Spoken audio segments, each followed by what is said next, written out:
B1, ladies and gentlemen, this is another episode of the Afro podcast. We have special guests. This is the first time we bring it on guest on this episode. So we have our good brother Taurean Rain.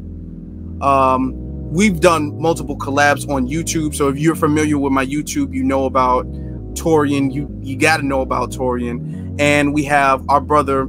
I haven't done a video with him yet, but I've seen his content. This man is, I really wanted him specifically for this podcast episode, Cool Colas. So you guys can introduce yourselves, because I feel like you all introduce yourselves better than I could, and then we'll get started with the content. All right, what's going on, everybody? This is Taurean Rain Reloaded. As Afro stated before, many of y'all probably already familiar with me, but if you are not, I do create videos on YouTube, basically, you know, the new black media, bringing current events, current news.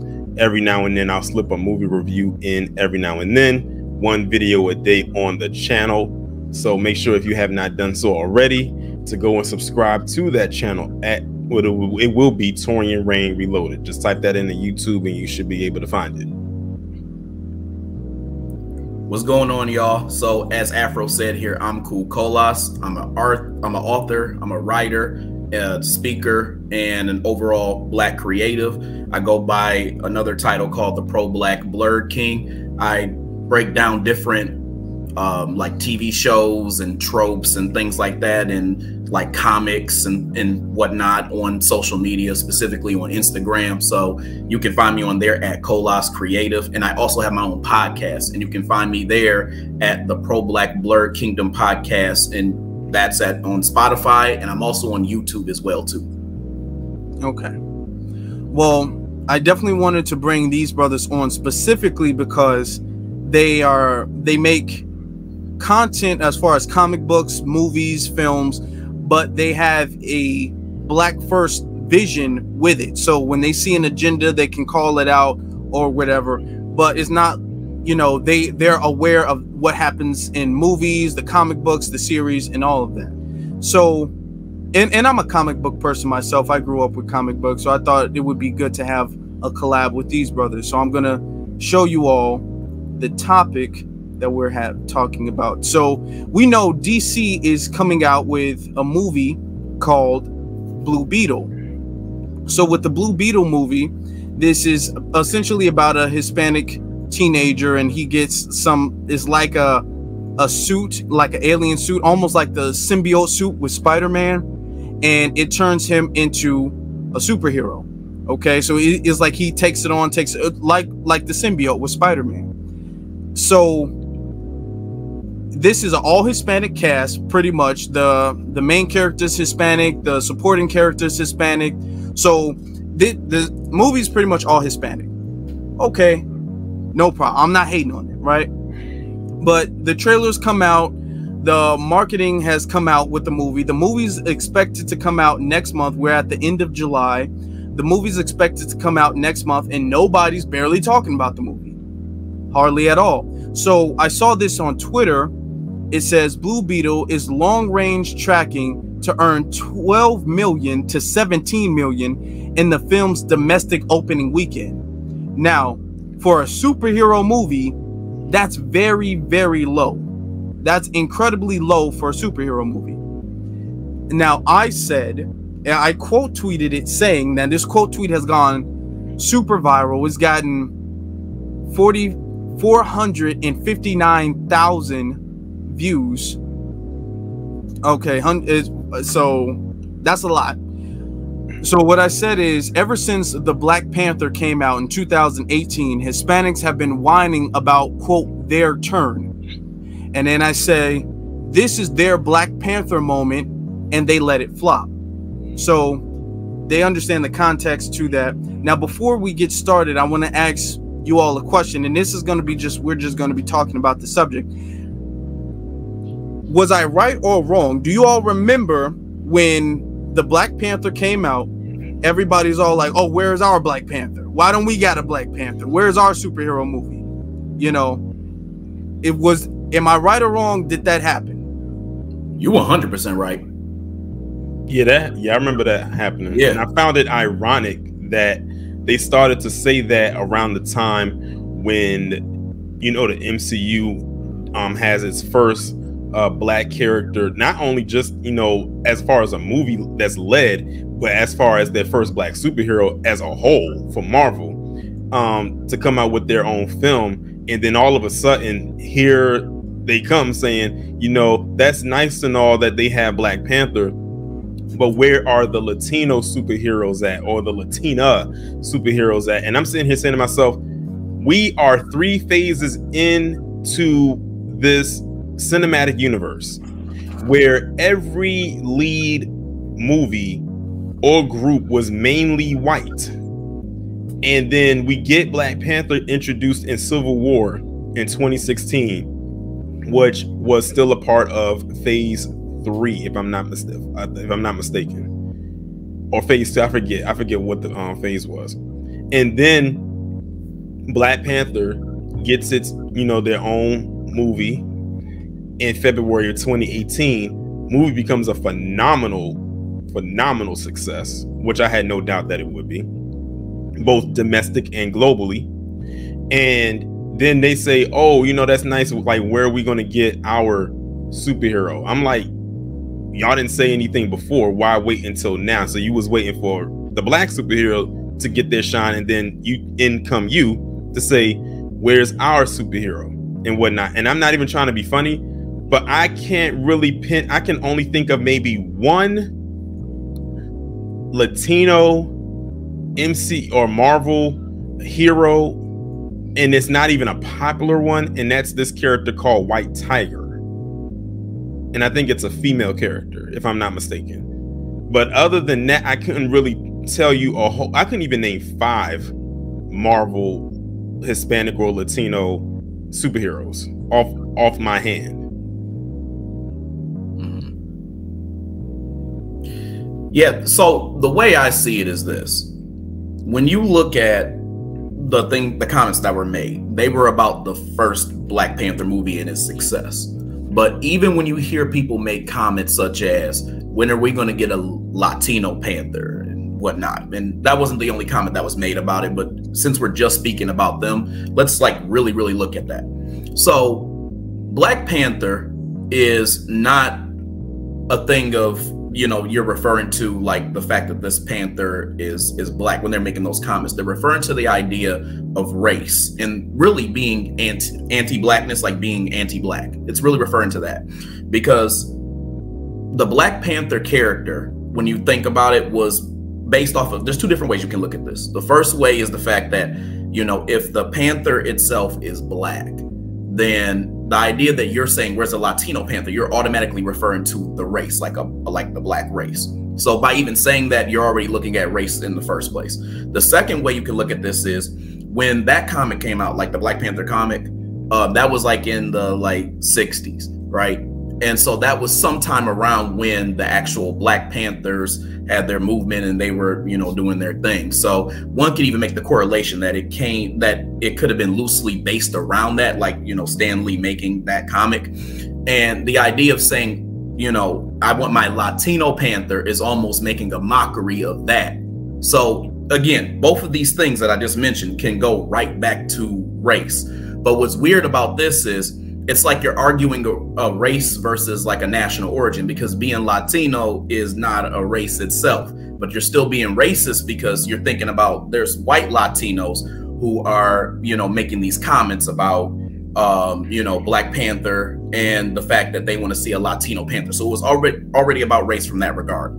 The other way that we can kind of look at this too is, for me, comics are kind of like every other thing that Black people can be successful in, whether it's music, whether it's some other forms of entertainment, whether it's just some type of scholarly thing. Anytime that Black people are successful in something, you have people of other races or national origins. So in this particular instance, somebody who's Latino trying to piggyback off of the success of something that was actually Black.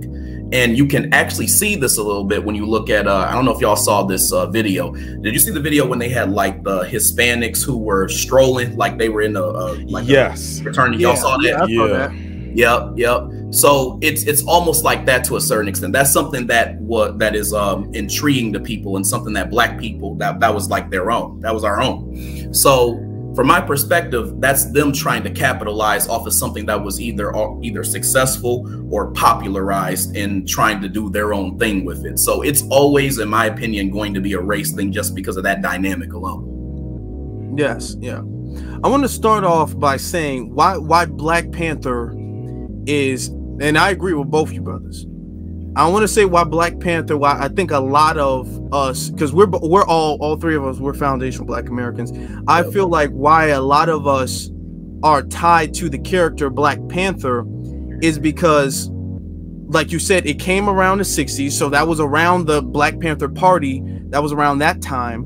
And one of the key aspects, the reason why he gravitates to me so much is because he is a very original character. You know, he's an original character, and he didn't come out like a sidekick. He wasn't Black Panther right next to a stronger version of a stronger white character. You know, I believe the first Black superhero was the Falcon, and no disrespect, you know, I think the Falcon is cool, but the Falcon came out as like a sidekick to Captain America. Mm-hmm. You know what I'm saying? So you have Black character, they'll have a character, and then they have the Black character be the sidekick. So this character came out, it was one of the first Black superheroes, you know, and he was one of the first Black superheroes that didn't come out as a sidekick. That was completely original. It's not like this is the Black version of Captain America. This wasn't the Black version of, you know, Iron Man, you know, with War Machine. You know what I'm saying? This was a brand new character, very strong, very skilled and powerful, you know, had, you know, very intelligent, one of the best, to be honest, in comic books. Mm-hmm. You know, and when it comes to comic book representation, because there's a lot of us who like comic books, like cartoons, like movies, we don't really have characters that have that aspect that Black Panther has. So in 2018, when they announced Black Panther in Civil War, they announced him in Civil War, Black people like that because we don't have that type of representation. You know, we like to watch comics and stuff like that, but we don't really see that type of representation that Black Panther brings. Mm-hmm. And that meant a lot in a country where we built the country, and we don't get represented in the country that we built. So it's different for us than it is for them. So I think that's one of the reasons why a lot of people, a lot of us as foundational Black Americans, why we like the Black Panther character. Now I think the comic book and the movies are a little bit different, but I still like I still like Chadwick Boseman, and I still like what he did, and much respect to him. But the comic books and the movies, we have to admit, are different. Mm-hmm. But the principle of Black Panther as a character, we like that because of those aspects, and he's just a cool character. He can do cool stuff, and you know, he's good at fighting and all that. Mm-hmm. And also too, another thing that I like is that he's the king of a nation. You know, it's very rare that you have superheroes that are from royalty, you know, that come out and they fight and they're still strong. And not only that, Black Panther comes from a nation that is the wealthiest nation in Marvel. He's literally like the wealthiest superhero, even more than Tony Stark. And, you know, they live in a uncolonized land that was not touched. So it's just them. Like, when you put all of that together, that is so empowering, because it's one of those things where, just imagine if Black people were uninterrupted. What would life be like for us if we were left to our own devices and were able to do our own thing with no fear, with no colonization, no integration, none of that? If we were just off to our own to do our thing, where would we be at right now? That's why, you know, a lot of people talk about, you know, your Black Wall Streets and stuff like that, because it's one of those things of what would have happened if Black Wall Street wasn't destroyed. If Black Wall Street was still here over 100 years, like into the future, started in from the time it got started to now, where would Black people as a collective be at, not just in Tulsa, but around the establishment? And imagine what kind of deals we could have did with other nations outside of America. Like, imagine where we would be. So when you think about that, and it comes to Black Panther, I took all of that in. It got to the point where it's like, when I was watching the movie, I was saying to myself, I wish Wakanda was a real place. I wasn't going overboard and started calling various places like had a lot of Black people living there. Wakanda, I wasn't doing all of that. But I was saying that, what if Wakanda was actually a place that you could actually go to or even live in? And the thing is, in the movie, it didn't even show everything that Wakanda was. Not even in the second movie, because I believe that there's still way more to it to that. And then not only that, it's so advanced technology, like technologically it's advanced. It's well into the future while everyone else is still like 10, 20 years behind. Like, they are so well ahead of everybody else, which is why everyone keeps trying to invade it. Yeah, definitely. What I was going to say when it comes to Black Panther, and this is just another observation that I made as well, too. I think, you know, the reason why, you know, a lot of the Hispanics are trying to also piggyback off of it is because, you know, it's definitely a race thing, because it's not even about like his presence. You know, it's not about the fact that he's a king or any of these other things even. I mean, look at the idea of how his character, like you said, Afro, was different from the comics versus what you saw in the movies. I mean, Chadwick Boseman's character, T'Challa, was very passive. He was very indecisive. He couldn't make up his mind about anything. Like, he really just did not know what he was doing. He was kind of stuck in the middle of everybody trying to tell him how to make certain decisions, right?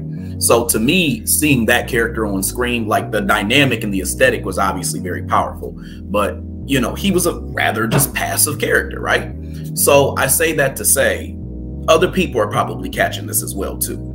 And so that's why I say it's just the simple idea that he was there. Like, he's a Black person who just appeared. And that's the reason why they had an issue with, you know, like, us being successful and them not being able to capitalize off of it. And I would further that because one thing that I noticed, especially with the second movie, is that if you look at the character Namor, like the villain, notice that he was somewhat of a copy of like Killmonger's character in the first movie.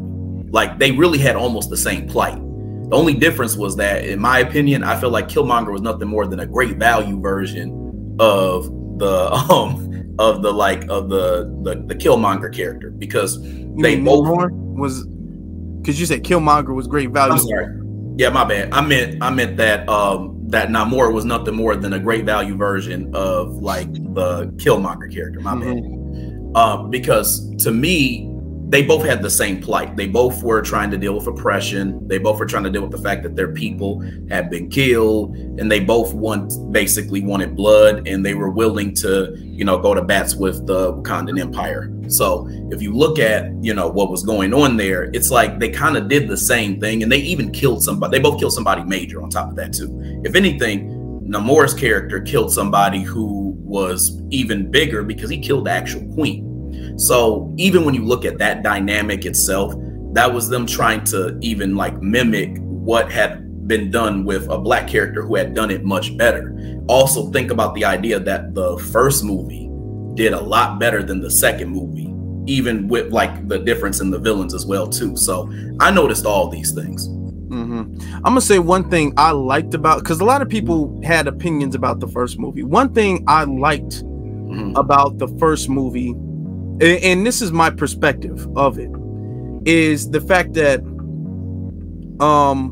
I like how it was written to show pretty much that because Wakanda was, to me, an allegory for Africa, the continent. And in the movie, and this major spoilers, but that movie came out so many years ago, y'all should have seen it before y'all saw this. But T'Challa, when he found out what his dad did, and he confronted his dad in the astral plane, and he was talking about, hey, y'all was bogus, y'all were wrong. And Killmonger, which is really an allegory for foundational Black Americans, they really, in the movie, everybody's like, hey, you know, Killmonger's, he kind of right. You know what I'm saying? Yeah. And towards the end, when T'Challa opened up Wakanda for the world, I think I like that aspect to show, because to me it sent the message of Africans are always, y'all need to work hard, y'all need to do this, y'all need to do that, and then they ignore the stuff that they did, like how T'Challa was like, hey, my dad's just this great person, he can never do any wrong. And then he found out what his dad did and was all like, hey, we can't look at them that way because we messed up too. You know what I'm saying? So how are we able to judge them when our own king is doing stuff like this? That's how I saw it when I first watched it the first time. Yeah. You know, and to be honest, this is why I feel like this is why a lot of people like that movie. Not just because it was cool to see Black Panther, because this was the first time ever a villain was like put on this pedestal almost above the hero in a Marvel movie. You know, because especially before that and before like Thanos, because this movie came out before Thanos, people were saying that Marvel movies, the villains are kind of weak. The villains are kind of like lackluster. But they kind of put Loki there. A lot of people like Loki as the villain, but besides Loki, a lot of people didn't care for the villains. And then Killmonger came out and he was like, this is the best villain to ever be in a movie. And then I used to see people walking around just with straight up Killmonger t-shirts on, talking about their team Killmonger. So a lot of people, despite the fact that the movie tried to paint Killmonger in this bad light, a lot of people related to Killmonger, you know, and related to the fact that, hey, he has a legitimate reason to be upset. And that's like a cultural thing that we can have that other groups of people can't have. Namor, when they were watching that, Namor he can't be mad at Wakanda. Wakanda didn't betray Namor. Wakanda didn't do anything to Namor. He has no legitimate reason to be mad at them. Killmonger had a legitimate reason to be mad at them. So I think this goes back to the Hispanic thing. We have legitimate reasons to be mad at our lack of representation or our oppression and everything. You guys are trying to walk in our footsteps, but you don't have the same legitimate reasons to be upset that we do. And I think that's an interesting way to look at Killmonger versus Namor, or Namor, or however they were pronouncing him in the movie. Yeah. What do you all think about that? I mean, I was going to say, I agree with you 100%. One thing that I've even said on a lot of my posts on social media was that Killmonger was an allegory for a mix of three different things. The first thing he was he was an allegory for foundational Black American men. Like you said, he was an allegory for Malcolm X. And he also was an allegory for the Black Panther Party, all smashed into one. So I think that that's where they were really going, you know, all together with his character. And to be honest with you, and I may have said this to you before, Taurean, but I can't remember, I feel like Marvel was accidentally more successful than what they thought they were going to be with the Black Panther movie. I think what they were going for, it was what they do with a lot of Black villains. They were going for a Drake the Mania angle when they actually made the Killmonger character. They were going for this angle of making this angry ass Negro who was mentally ill, and everybody else was going to see him that way. But what he ended up doing was he polarized people, because a lot of us were watching it. We were like, oh dang, this dude like is totally on code. You know, that was like a lot of our instincts. And then some other people, even people who really weren't, who don't discern well with that type of stuff, even some of them were like, you know what, he's got a point, like you said. Yeah. So to me, I saw him as a character who he accidentally made the movie excellent, because really he was the person who stole the show, right? And so I think that when we're talking about piggybacking, we're piggybacking off of like an accidental success, because to me, I don't really think that Marvel was even going for him to be as explosive as a character as he was, but it just ended up panning out that way. My opinion on that. And that's definitely like kudos to, like, you know, the directing and the writing, and the acting on Michael B. Jordan's part for that character. Because I remember, like, after that movie had came out, like, everyone was quoting like different lines. Of course, everybody was throwing up Wakanda Forever, like you saw that everywhere you went. But it was that one line that the Killmonger character did at the end of the movie, right before he died, I forgot how the line went, but it was the one about the slave ships.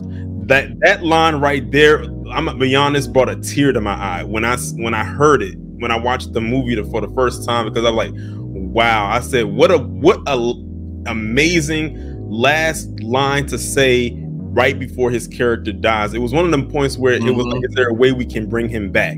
Just off of that one line right there, because I said that one resonated so much with us as foundational Black Americans, because it's like, it makes you wonder, if you was on them ships, would you have stayed on or would you have jumped? So it's like, and it just shows you that even at the end, even after everything that he did, he was still not willing to compromise. You know, like, even with the issues going on, T'Challa was willing to try to give him, like, you know, like another fighting chance. Even, and I thought it was interesting too that he died right there when he was seeing the sun, because you remember his dad was telling him that Wakanda had some of the best sunsets. So I like how they did all of that, that the last thing he saw was those beautiful sunsets that his dad was telling him about, you know, that he was never able to see. And it was also like a bittersweet moment too, because it's like, imagine if he didn't do all of that, imagine what he could have enjoyed. But because because of all that he dealt with and all that he had built up inside of him, he could not allow himself to do it. Because it's like, in the back of my mind, I could, but I know that I feel like I have a mission to fulfill, because this is bigger than me. This is not just about Eric Killmonger. This is about all of my people. So when you really think about it, he's a very interesting character. And like I said, it all goes back to how he was written, and how well Michael B. Jordan portrayed that role. I think the quote you might be talking about is where he said, bury me in the ocean with my ancestors, for they knew that death was better than bondage, or it was something like that. That line. That line. When I first saw that movie in the theaters, you should have heard the people in reaction when he said it. Like, it was like people like started to clap when he said that line. Like, it was like, it was like one of the moments like you felt that. Yeah, and then he just dies, and then I was like, literally, that the thug tear was literally forming. It almost fell, but I had to catch it. Right. I remember that because I watched the. You know, I don't like spoilers, so I like to watch things the first day it comes out. I remember the first day it came out, and I watched it, and when he was in a museum or whatever, and he was talking about the piece of vibranium. And he was talking to the lady, and he was all like, "Oh, you know, I'm gonna take this." And then she don't quote me, but she was like, "You can't take it." And then he was like, "Well, how did y'all get it?" And everybody in the theater was like, "Ooh, like." Yeah, I think he had some of the best lines in that movie. Like I said, like, I think his lines were very well written, like for that particular role, because he definitely has a lot of those moments where a lot of people was reacting, because again, I think that because he was, you know, a Black American, a lot of people could resonate with that, and he was saying a lot of the things that a lot of us have probably said or wanted to say. So it's almost like he was a vessel. Like, wow, like, you know, it's one of the moments where, oh, you know what, I would have said that, or I wish I would have said that. I was gonna say, I also feel like, even just beyond the pro-Black aspect, I thought that he was just a very three-dimensional, like, just really well-written character, almost perfectly written. And I'm going to tell you why I say that. One thing that I noticed is that there were three sides they were trying to show. They were trying to show how he was like this military dude. They were trying to show how he was like we were talking about, a foundational Black American man. And then they were trying to show his African side as well too. And I noticed that because there was a scene where where I guess they were about to like take him away. They were arresting him, about to take him away. And he said what his real like African name was. Yeah. And then that's when they kind of stopped and listened to him some more. Then when he said, "Hey, auntie," that was his foundational Black American side coming out, because that's something that we would do. Yeah. And then like, when he was fighting T'Challa, I noticed that although he was losing at first when they was fighting, I noticed that he was kind of studying how T'Challa was fighting. And then he started kind of getting the upper hand as he studied him. So like, as he was fighting his opponent, he was learning how he was moving. And that's outside of like him, you know, killing Zuri and all that.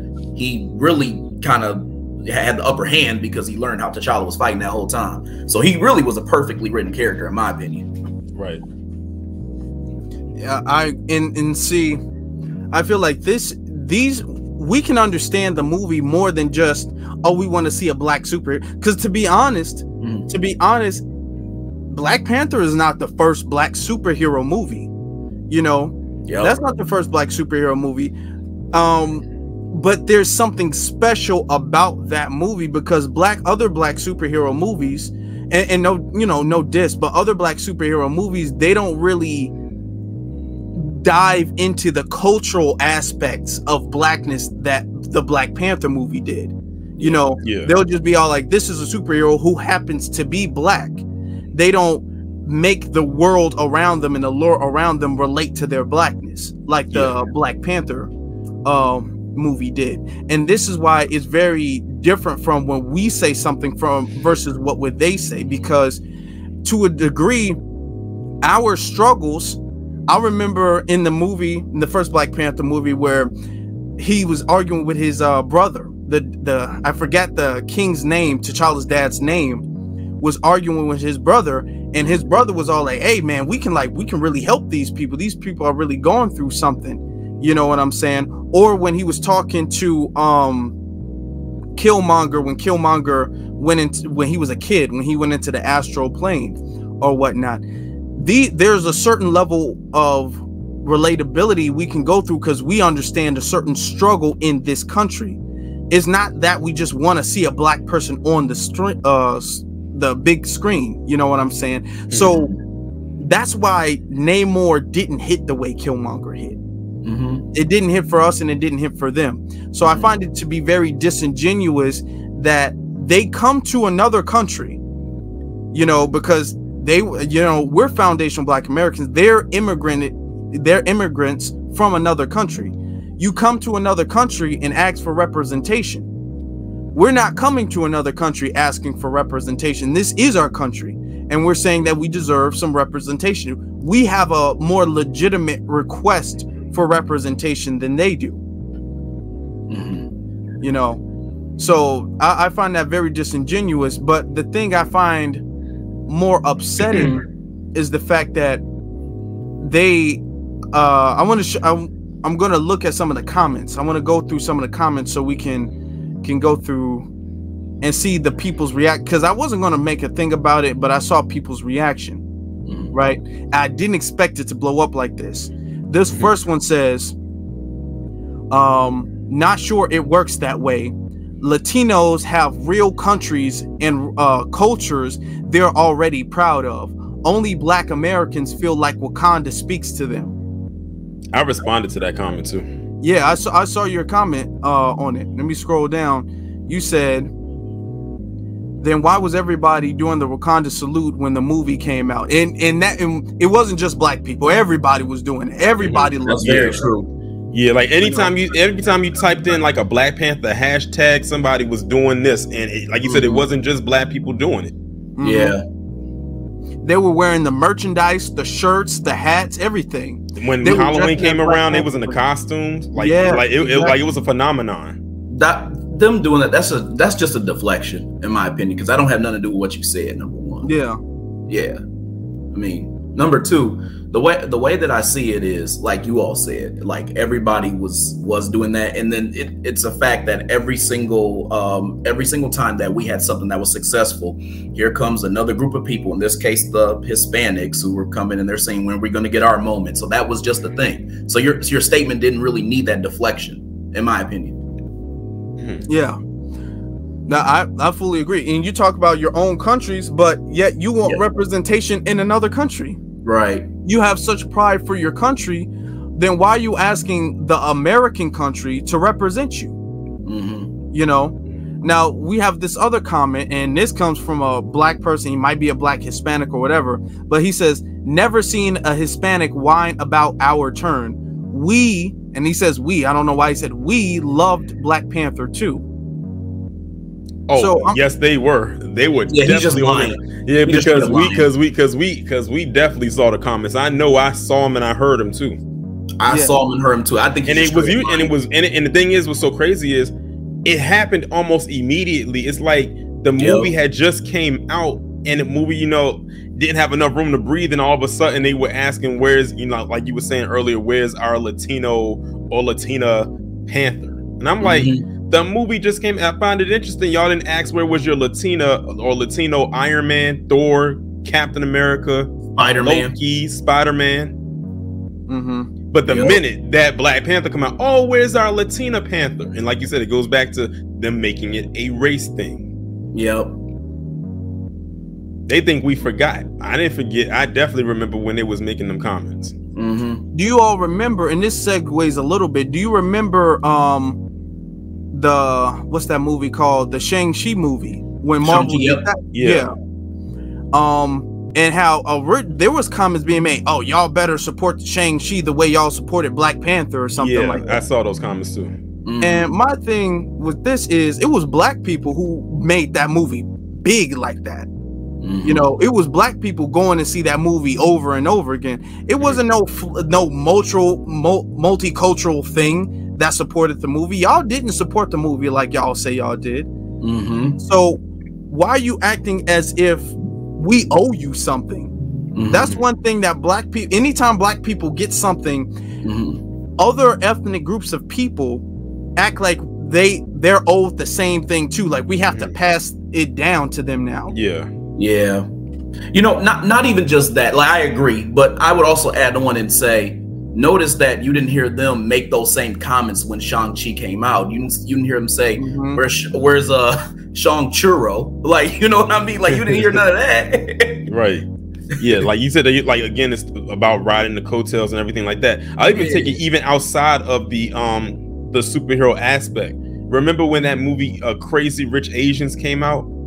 And you had people trying to say, if y'all can go and support Black Panther, go and support. First off, those are two different genres of movies. Number one, you know, one is a superhero based movie and another one is not. And it's like, what did one have to do with the other? And why did you want us to throw all of our support behind it? Because what they're telling you is that, going back to what Afro said, the black dollars is what's giving it the boost.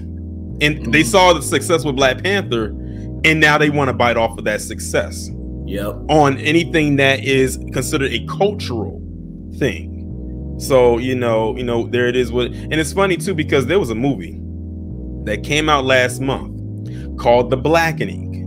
You know, it's like a parody type. I wouldn't say it's a parody, because I actually did watch the movie, and now looking at it, I'm mad I didn't go watch it, because it was pretty funny. Where they were like making fun of the horror tropes when it comes to Black people and stuff like that. And I like how they actually did it. And it was pretty much an all Black cast. I think they only had one white character in there, and how ironic, the one white character that was a cop.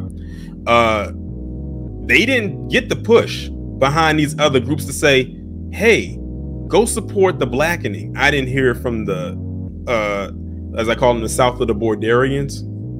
I didn't hear from the Asians. I didn't hear from all these other groups. If the movie made money, it made money because Black people went and saw it, or it was word of mouth, and that was pretty much, it. I would even argue this movie did more better than The Flash if we're talking about budget. So, yeah. Now I want to show another comment. Now this one, and I feel like this is a bad argument, or a bad faith argument. It says, this is because Blue Beetle is a DC film. It's obvious there's next to no marketing for the film. Also, I think it was reduced to being on HBO Max at first.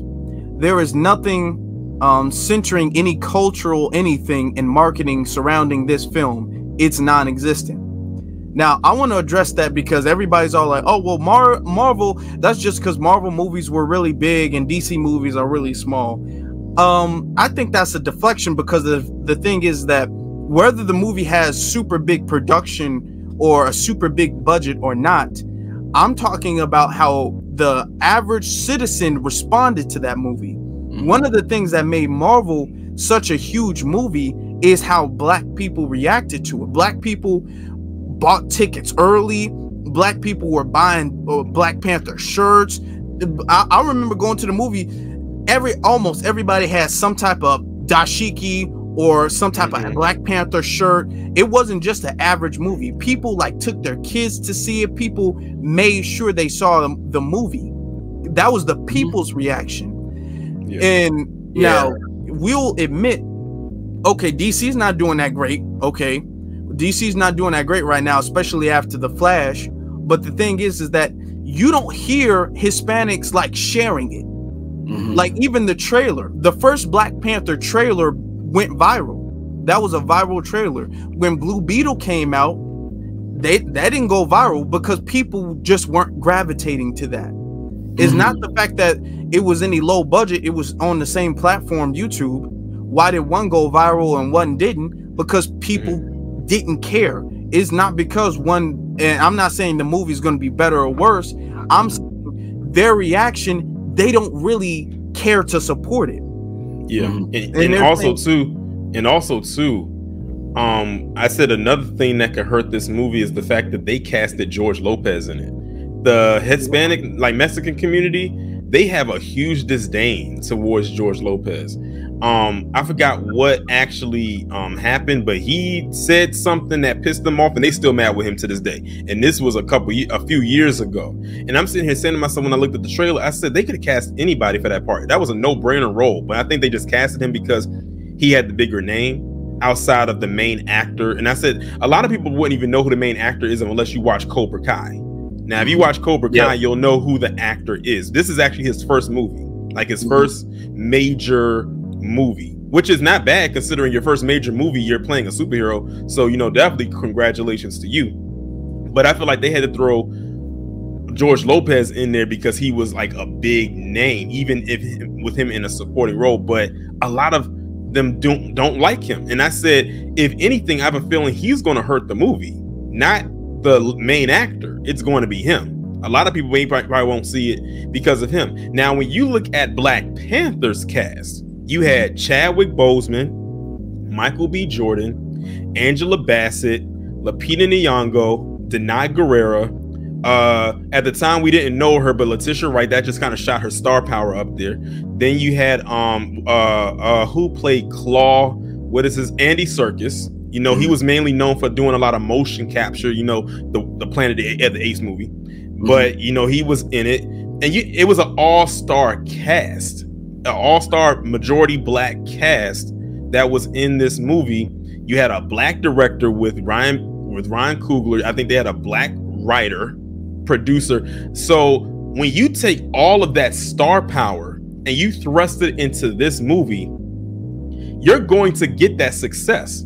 Because honestly, a lot of the people that went to go see Black Panther probably never saw any other MCU movie before that. But because it was Black Panther and it had this cast in it, people flocked to it because they may never have heard of Black Panther before a day in their life. But because that cast was in it, they're going to go see it. And who knows, that might have turned them into a Marvel fan, and they may wanted to go back and watch the other movies, and now they're locked in. That's what this movie did. It brought in a whole new fan base.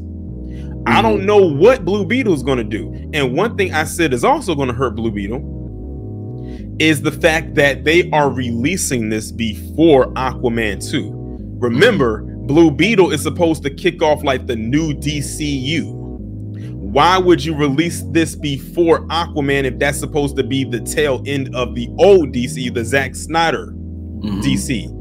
That confused me. I'm like, why not just release Aquaman 2 first and then Blue Beetle? That would make the most sense. I don't understand that scheduling at all.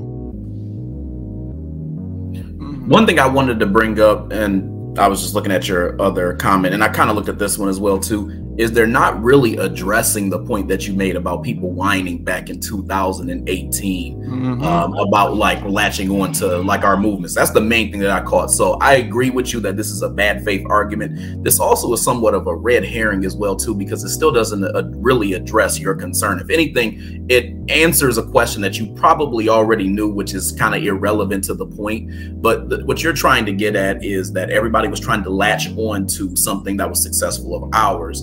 And then they're not, it doesn't really seem like there's a cultural anything when it comes to getting behind this Blue Beetle movie and whatnot. So promotion being bad on DC's end, although it may be true, is kind of a non-factor. What you're talking about is them supporting their own thing as a thing to be enough to make it be popular and as you know, for the projected box office. So to me, I'm seeing that. Second thing I wanted to bring up, I can't really tell by the picture. I'm kind of like doing that double squint, like kind of looking in a little closer, but it looks like at least 2 or 3 of the people that I've done seen were black that are saying these things. Yep, I want to get to that point too. Yep. Yep. Now, and to get on the last thing, that is a red herring because of course, first off, Black Panther has been around since the 60s. Black Panther is there's a lot of new characters, but Black Panther is really a OG comic book character. Yeah. Back in the day, they didn't have this plethora of different characters. A lot of those characters started coming out around because comic books had its ups and downs. A lot of those characters started coming around like the 70s, 80s, and stuff like that. There's only a few characters that go back as far as the 60s do, you know. So Black Panther is a much older character than Blue Beetle is. So so you can understand that Black Panther would make more money. I'm not talking about the money aspect. Yeah, I'm talking about the fact that black people, we almost felt a duty to support this movie. They don't feel that way, yet they were complaining that they don't have the opportunity or their Black Panther moment. How we all had that, and how we were like, man, Wakanda forever and all that stuff.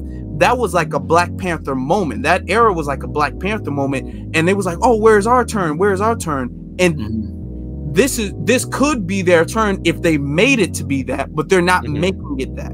Yeah. Because I remember when the project. I didn't mean to cut you off. No, so that's my argument. You can go. I remember when they put out the projection numbers for Black Panther, they only projected it to make like $90 million, and I think when black people saw that, they was like, they got to be trolling, because there is no way that this movie that pretty much has sold out everywhere for pre-sales is only going to make $90 million, especially with the marketing campaign push they have been giving it for the last couple of months. Like, they was campaigning hard with this movie because they needed this movie to be a success. So when I saw $90 million, I think I had posted it somewhere. I said, there's no way they think this movie's only gonna make $90 million in its opening weekend. This movie made almost $200 million in its opening weekend, and this was not even up with a holiday weekend. And on top of that, it released in February. That was smart on their part to release it in Black History Month. Yeah. That was smart, because a lot of movies do not fare well in the January, February months. But the fact that they released it in Black History Month was smart. That was very intelligent on their part to do that.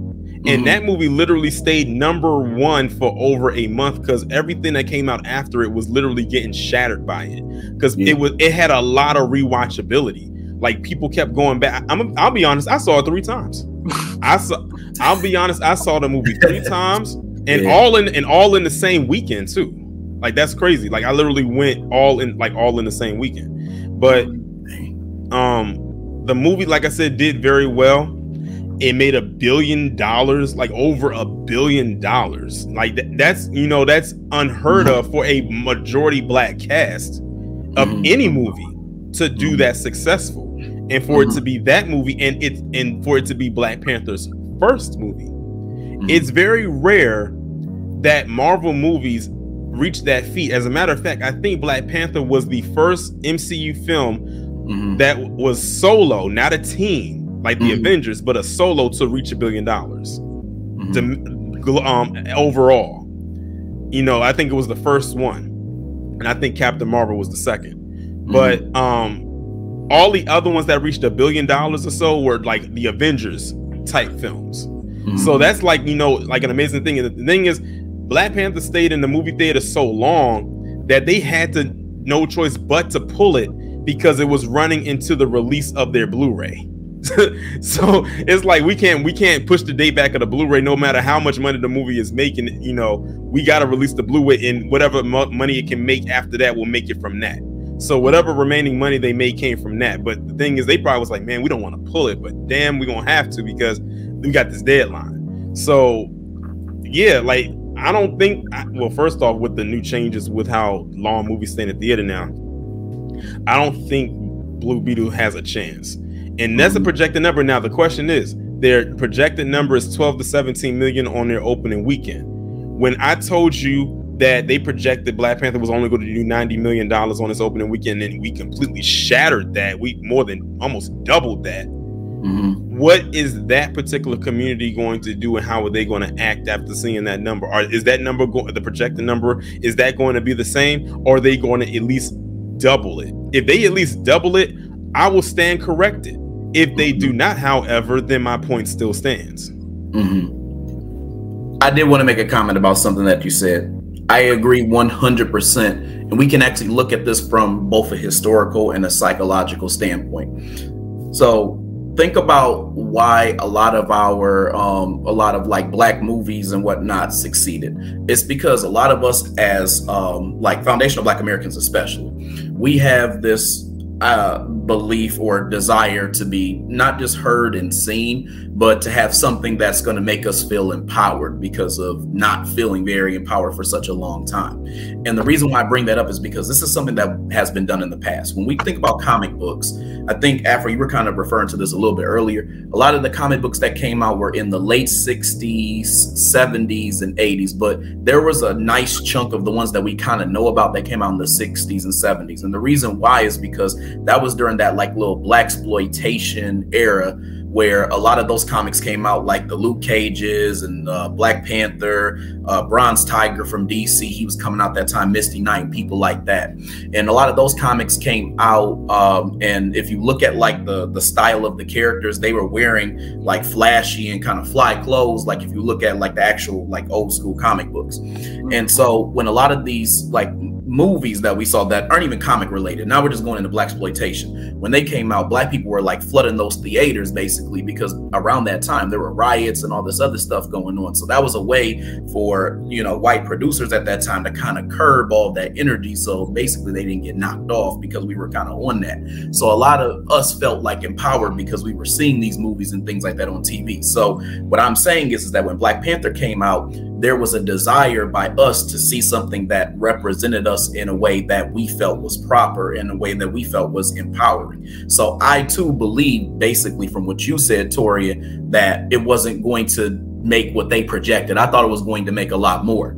Now, in the same breath, I'm also saying that, you know, the Hispanics, they don't have that same desire because they didn't experience that level of oppression that we experienced here in America. So they're not, it's not going to like grow as much as it would have like for Black Panther, because it's not like that same thing. Whereas this is something that we've historically done, you know, since comics first came out, that represented us in a certain way. So that's why I said we got to look at this historically as well too. That this is something that has been going on for quite a while. So the Black Panther thing is just mimicking something that we've actually seen before. Whereas the Hispanics, with them talking about comics and stuff like that, the reason why they're not behind Blue Beetle is because their whole motive to talk about us is really out of anti-Blackness. It's to basically try to, like, you know, build off of what we have had that was successful, not because they are trying to empower themselves in the same way that we are. So it's the difference between wanting empowerment and then wanting to create anti-Blackness.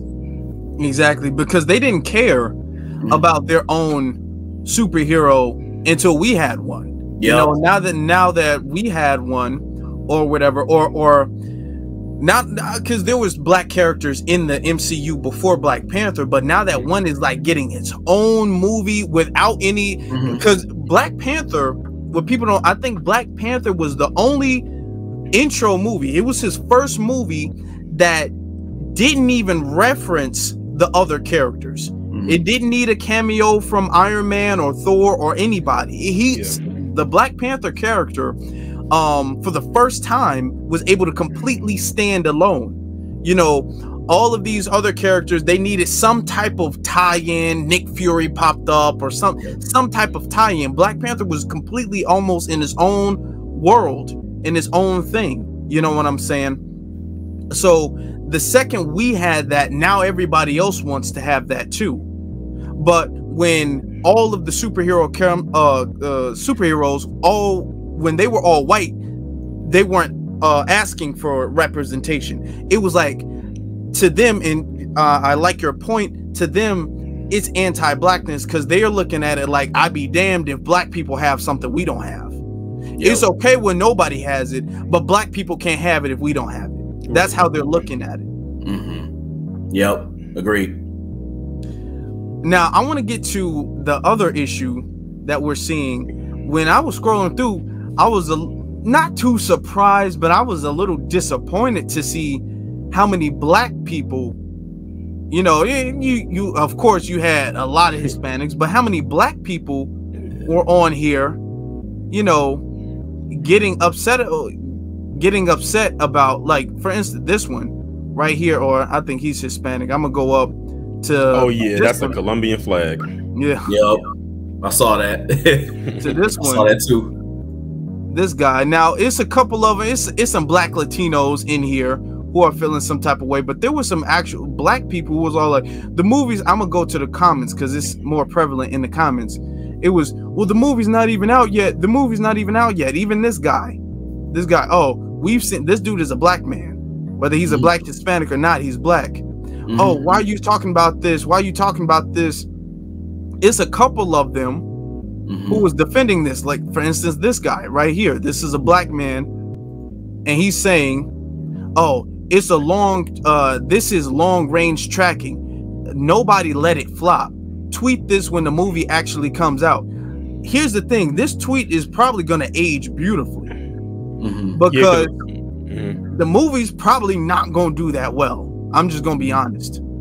Some people, like, look at that comment right there underneath it. It says, I didn't even know it came out. I don't know if they were trying to be funny or if they really didn't know, because again, it goes back to the marketing. Because I remember they dropped the first trailer back in April, and they didn't drop the next one, which would end up being the final one, until like 2 weeks ago. Now, usually how superhero movies work is they'll drop like 3 trailers: a first one, a second one, and then a final. This one only did 2.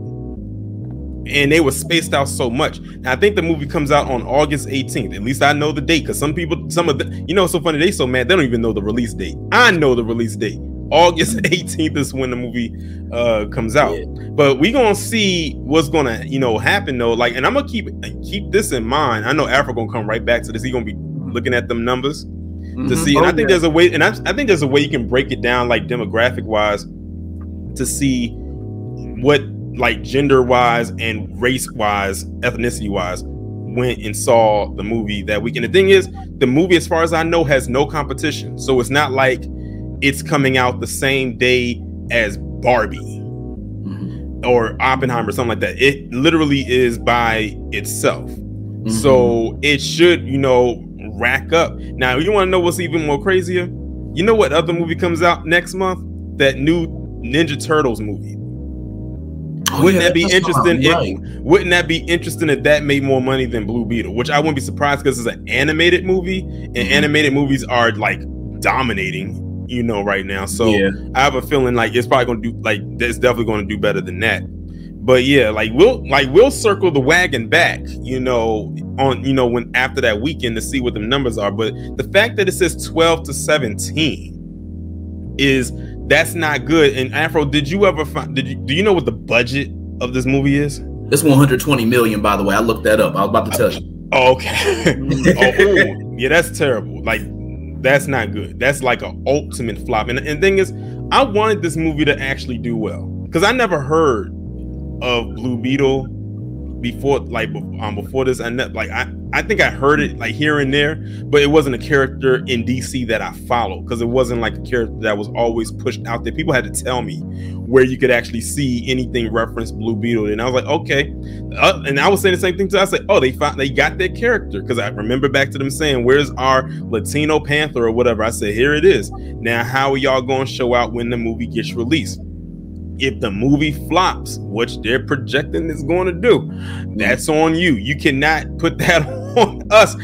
I can imagine what the think pieces are going to be after that movie comes out. I wonder who they going to point the finger of blame at. Don't point it at us. You point it at yourselves, because that's supposed to be representing you.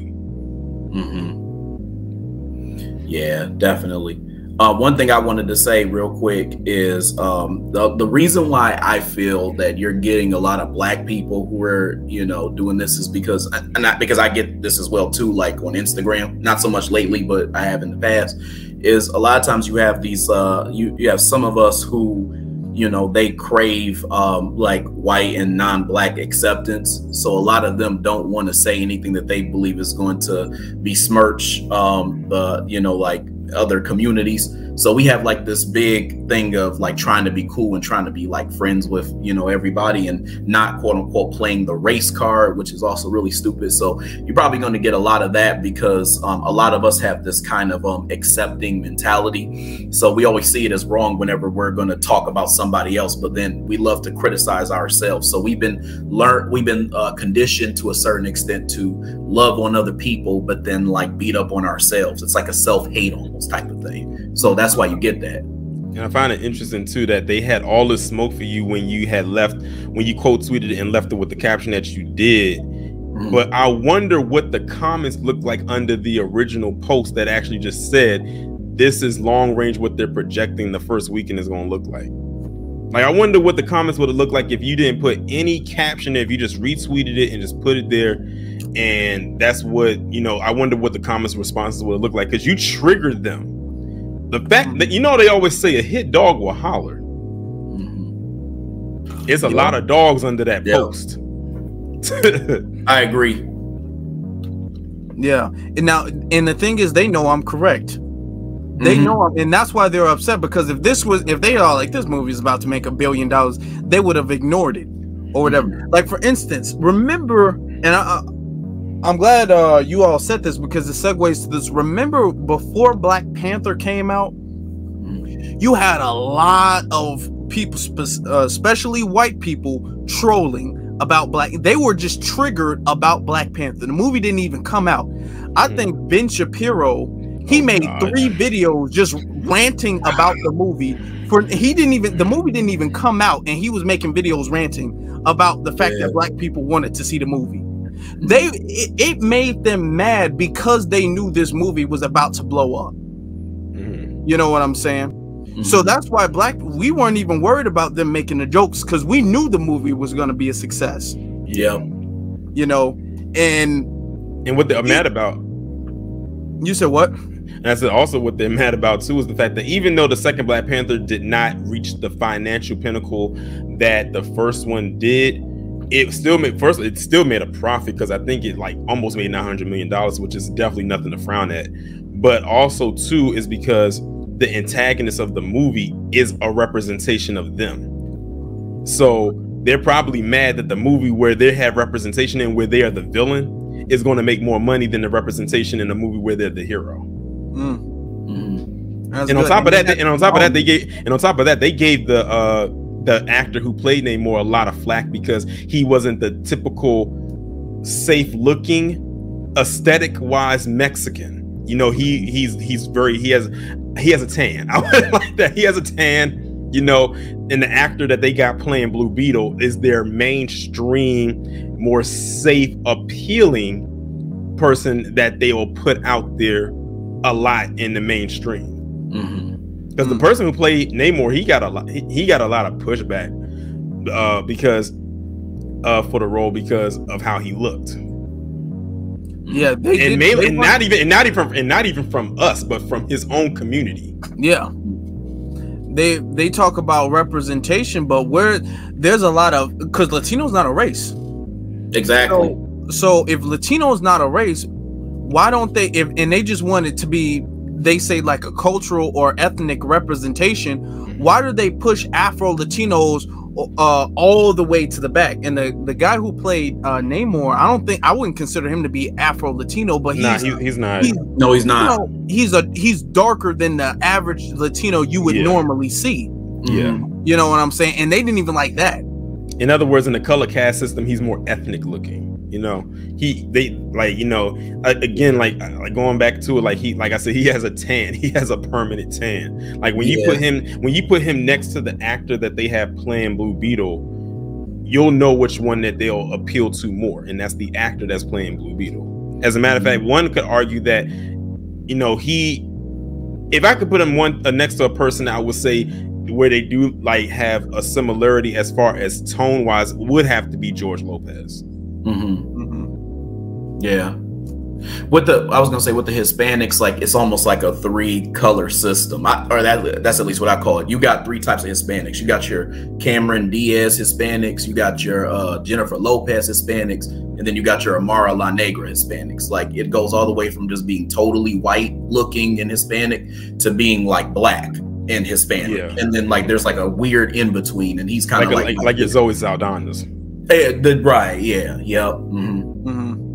Yeah, kind of in between. So, and they didn't really support that. So it's like we're saying, it all the way stems to anti-blackness. You know what I'm saying? Because they weren't really happy that he got that role or supported him as a villain. They didn't really back him up like that. Like, oh, we want to see him again and again. He made that one movie and his name didn't trend at all. They weren't like, thank you for the representation, because they don't see him as representation of the Hispanic community because he's too dark for them.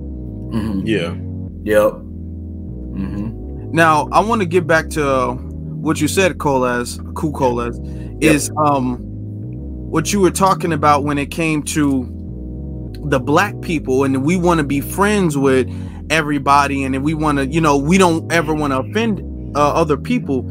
Remember when I don't know if a lot of people remember this, but especially people who watch comic book movies, they remember when Black Panther came out. It was like very divisive almost. There was a lot of white people who were making, oh, y'all was kings, why don't y'all go back to Africa? It was a lot of that going on when that Black Panther movie came out in 2018. All right, for really no reason, and you didn't see any Hispanics coming to black people's defense. You didn't see anybody coming to black people's defense when Black Panther was getting made fun of. So and this goes to show, anytime we get made fun of that's just about us, you don't see any other race coming to our defense. We're just completely by ourselves. But yet when I say something about Blue Beetle, then you have these we are the world Negroes who are coming out like, don't talk about Blue Beetle like that, don't talk about the Hispanic community like that. But the Hispanics don't have that energy for not even Afro Latinos, and they damn sure don't have it for black people. So I think that was a good point. Yeah, and really to some extent, another thing to bring up that I don't think a lot of people caught too is, to some extent, we have black people have stake in the Blue Beetle character a little bit, because keep in mind that he's powered by this thing called the Scarab. Where does the Scarab come from? Africa. Exactly. So we low-key actually have stake in that character as well too. What I've noticed is that a lot of times when it comes to black representation, it's like a big old chessboard. I think that's the best way to put it, or at least a big old play. Let's say that it's a big old play, and everybody has a certain role in this play, right? Usually, and this happens more with race swaps than it does with original characters, but it still applies to what I'm saying. You have black people and their role. You have the role of what white people do, and you have the role of what their tools, in other words, the Hispanics, Asians, etc. do. Usually with black people, we're the victims of it all. Actually, we're totally the victims, right?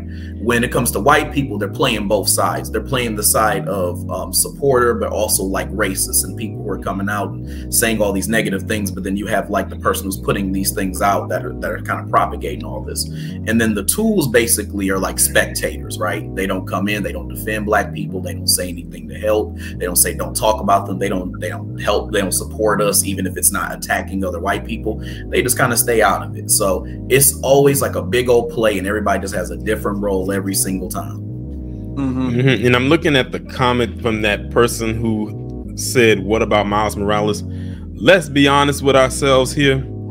A lot of people have already lumped Miles Morales in as being black. Yes, we know he is technically mixed, but when a lot of people think of Miles Morales, a lot of times he gets lumped in there as being a black Spider-Man. Not to disregard the other part of him, but rarely is he ever referred to as the Afro-Latino Spider-Man. They always call him the Black Spider-Man. And I was looking at demographic breakdowns when this movie came out. the vast majority of people who went to go see it were black. I think like Latino or Hispanic came like second, and then everyone else was third, fourth, whatever, so on and so forth. And like I said, it's not even disregarding his Puerto Rican side or anything like that. But when a lot of people think of the Miles Morales character, they always typically associate him with being a black Spider-Man. And that's why I have this up here, because I wanted to talk about Miles Morales next. You go ahead. Yeah, so I didn't mean to cut you off. I was gonna say, it's so funny you brought that up, because I actually was about to bring up that comment when I saw that too. The Miles Morales character is interesting because even with his character, they're still using Hispanic origins and Hispanic culture to disrespect that black character. He's a black character who is somewhat whitewashed, or like, I guess, like made to be less black, because think about it. His mom is always ambiguously black. You don't know if she's black and Latina or she's a white Latina. She like changes every single series. Then they also named Miles Morales after his mom, like for his last name. His last name is Morales as well too, which is Hispanic, but his name could have actually been Miles Davis, which is a famous black foundational black American jazz player. So there's also that to consider as well too. So they're still disrespecting him despite the fact that he's still a black character. And on top of that too, even in one of those like, I think it was a movie, they actually changed like the texture of his hair. I don't know if y'all saw that, but like they actually made his curls more loose than more tight, like kind of like how ours are. So like they actually, and ironically brought up the hair. Yep. Yep. They kind of made it more like that so that he kind of had more of this Hispanic appearance. And even with like the explanation behind like his last name, they were saying like he was ashamed of like the person that his grandfather was, and his grandfather was also a foundational black American male as well too. So I'm thinking about all that, and I'm like, even with him being a black character, you're still using Hispanic culture to disrespect the character even inside of it. Like that's what's crazy to me about that character, man. Now the thing is with Miles Morales, this another comment is they don't count him. He has Afro hair, and then I'm all like, that's it. That's the point, because Miles Morales, when he came out, the Hispanics they didn't view Miles as their superhero. I didn't hear of Miles being Afro-Latino until this year, because this year there was another Spider-Man cartoon movie who came out, Spider-Man Across the Spider-Verse, and it was like, oh, he's an Afro-Latino. I'm like, I've never heard of Miles Morales being referred to as that. They've never, as far as the Hispanic community, they've never acknowledged Miles being a part of their community at all. You know, it was black people who said, oh, that's a black Spider-Man. You know what I'm saying? They never acknowledged him. Now that Miles is starting to get his own movies and he's starting to become this really big character, now they all of a sudden want to be all like, oh, you know, he's an Afro-Latino. Yep. You know, because when Miles first came out, you know what I'm saying, Miles was not well received. I don't know if people really remember when Miles Morales first came out. It was a whole bunch of people, and we're going to get into this in a little bit. It was a whole bunch of people talking about this comic books they're taking away white characters and how you're killing off white. It was in what they call woke now. You know, that's before they had the term. But and I know both y'all got y'all opinion on woke.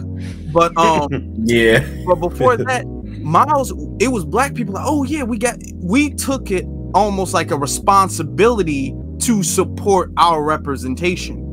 You know, even if it wasn't the best, we're like, okay, well, there's a lot of black people who are buying the Miles Morales comic books, and that supported the character to make him big enough to even get a movie. And now that he's big enough to get a movie, y'all want him to be an Afro-Latino.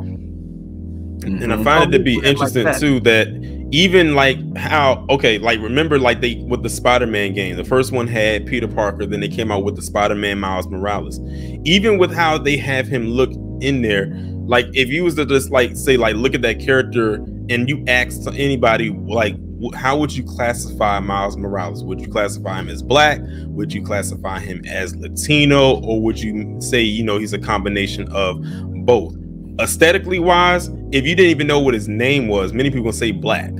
But when you hear his name and then you look at him, then they'll say, oh, Afro-Latino, because Morales is not a Black last name, whether you FBA or not. And also, I don't know if y'all have seen the new trailer that they dropped for Spider-Man 2. They just dropped it like last week.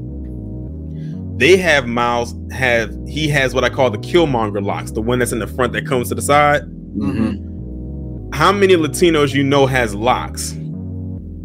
No matter what style it's in. They could have easily gave him like some kind of a conch or something if they wanted to. But notice in the games, Miles either had waves, a low like cut with a fade, but now they got him with the locks with the comb over. That's all styles a lot of that Black people typically get. They didn't even, like I said, they didn't even give him the typical look that most, you would say, I guess Latinos would, how they would typically wear their hair. They get, and that goes back to the hair comment. They aesthetically are making him up to be more Black than anything, while acknowledging that, you know, yes, he does have he has some Puerto Rican in him on his mother's side, but we're going to present him as Black. I think the reason, or part of the reason why they do that, is because, and this is one point I've made before on many of my posts, but a lot of times these producers, these white supremacist producers, when they put out these shows and these movies and anything that you can see, they know that it's going to reach a wider audience. So the message and what they're trying to put out about these characters is going to, you know, reach a lot more people than it would in like either a video game or a comic book. So that's why they put in little agendas and little weird things into film, because they know that both blurs and non-blurs and nerds and non-nerds are all going to be watching this. So they know that if they do little things like, you know, they make him less Black by throwing in this thing that's Hispanic and that thing that's Hispanic and this other thing too, they can kind of put out multiple messages of diversity, or they can kind of make something less Black while saying that it is Black, so they can check off a box. They can do all these little things because they know that it's going to be on a big screen and everybody's going to see it. That's a good point. That's a good point. It's watering down the Blackness a little bit. Yep. You know what I'm saying? They'll like put them out, and then they'll have them have they'll have the Black character with very like a straight nose, thin lips, straight hair. You know, the skin is dark. You know, we see that in cartoons a lot. But you know, they'll deliberately avoid what you would say is typical of Black facial features and stuff like that, or hair texture. We can even speak to that for like going back to the Black Panther thing with the Namor character. I mean, in the comics he was not Hispanic, but with them, you know, with them making him Hispanic and talking about the Talakan's culture and the underwater thing and all this other stuff, that was a way for them to showcase that more, and then for them to lead like they did at the end of the movie into a faux Black and brown coalition, which is what it actually ended up leading to. So I see that and I'm like, see, that was them putting out an agenda on TV so that everybody could see it. Because if you just put that in a comic book, ain't nobody besides some blurs, and I'm not even talking about all, some blurs are going to see it. That's about it. Or nerds, regular nerds. Yeah, but they know for a fact that there's going to be people, because there's people who are really into comic books, there's people who are really into comic book movies, and then there's people who just want to see a movie. You know what I'm saying? They're just off one weekend, like, yeah, let me just catch a movie, because they just like watching movies. Who are going to see that? You know what I'm saying? With comic books, you're narrowing it down to only people who go out, buy comics and read comic books, which isn't as big as the people who are going to see it at the movies. You know, that's right. I want to say another thing about Miles is anytime you have a Black character, and this goes really with any type of fiction, but anytime you have a Black character who's prominent, a Black character who's not the sidekick of a white character or whatever the case is, a Black character that can stand alone, has his own stuff, you have a lot of white supremacists in like the entertainment field calling that woke. I remember, like we were talking about Black Panther. Ben Shapiro. I remember Ben Shapiro making 3 videos about Black Panther and how ridiculous it is, despite the fact that that movie didn't even come out yet. And they were using woke before woke became, I think it was really Ron DeSantis who blew that term up. Now everybody wants to use it. But when Black Panther, I mean, came out, people were mad about that. When Miles Morales came out, people were mad about that. When in the Marvel comic book movies, I remember the first time I saw Endgame, when Captain America gave his shield to Falcon. Okay, when he gave it to Sam, there was a white person watching the movie. He's like, "Oh, are you serious?" Because there was a debate going on about who Captain America is going to give his shield to. It was either Sam, who was the Falcon, or Bucky, who's the Winter Soldier. And a lot of white people wanted it to be Bucky, but he gave it to Sam, which in the MCU is kind of a smarter choice. He gave it to Sam, and then white people, oh, now we gotta have a Black Captain America. And then when the TV show Falcon and the Winter Soldier came out, they were upset. Oh my God, why can't Bucky be Captain America? So every time we get something, they get upset about it. Now, what I find interesting is they say woke is just about like whatever, because they don't come up with a definition. But woke is very specific to us, because notice how nobody is mad about Blue Beetle, and it has an all Hispanic cast. The main character is Hispanic, is culturally tied to Hispanic culture, and they're not mad about that. They weren't mad about the like ethnic swap between Namor, because he wasn't Hispanic in the comics, but they made him Hispanic in the movies, and they weren't mad. They only get mad when it's Black people. So this is how you know woke is just an anti-Black. That's really what it is. Yeah, they just throw it on to anything. Like at the foundation, it's definitely about us, but they'll throw it into everything. That's why I said in my recent video that I did about Ben Shapiro, ironically, when he went on that 43-minute rant about the Barbie movie, like, you know, saying it was this, that, and the third. And, you know, I even bothered watching the video. I just read the transcript. Like, this guy literally got 3 Barbie dolls and burned them. Like, did you go and spend your money on 3 Barbie dolls and just like burn them? Like, you know, I guess in some, I don't, the guy, like, you know, that's like some weird, questionable behavior. But yeah, you know, like he said, his producers dragged him. I'm like, how did your producers drag you anywhere? You own the platform. Like, you could have easily just said no. And it's like, but he, like, you know, he did all of that, and that's why I said. That's why I titled the video "Go Woke, Go Broke" has failed again. And the thing is, they tried to use the same thing even with Across the Spider-Verse, not with Miles Morales, but with the Gwen Stacy character, because in the trailer she had a poster about trans somewhere on the wall. Like, they literally was going on think pieces about something that popped up like literally for like a millisecond in a trailer, and literally was like picking it apart and calling it woke. Meanwhile, this movie became one of the first summer blockbusters. Like, you know, in the month of June, it was very, like, that movie I think probably made nearly $700 million globally. They did the same thing with the Super Mario Brothers because of the Peach character. And they tried to say, oh, she's this and she's that. Meanwhile, that's the first and currently only $1 billion movie this year, and it's another animated movie. That's why I said their whole go woke, go broke thing, it's dead on arrival, and it has been. Like, a lot of the movies that they say are not good or it's going to be this end up being good. And they did the same thing with that Cleopatra documentary on Netflix. And the only reason that movie, documentary didn't, like, I guess didn't get a lot of views is because they bombed it on Rotten Tomatoes. So that made people not want to watch it. I'm surprised they didn't try to do a hate campaign against they clone Tyrone.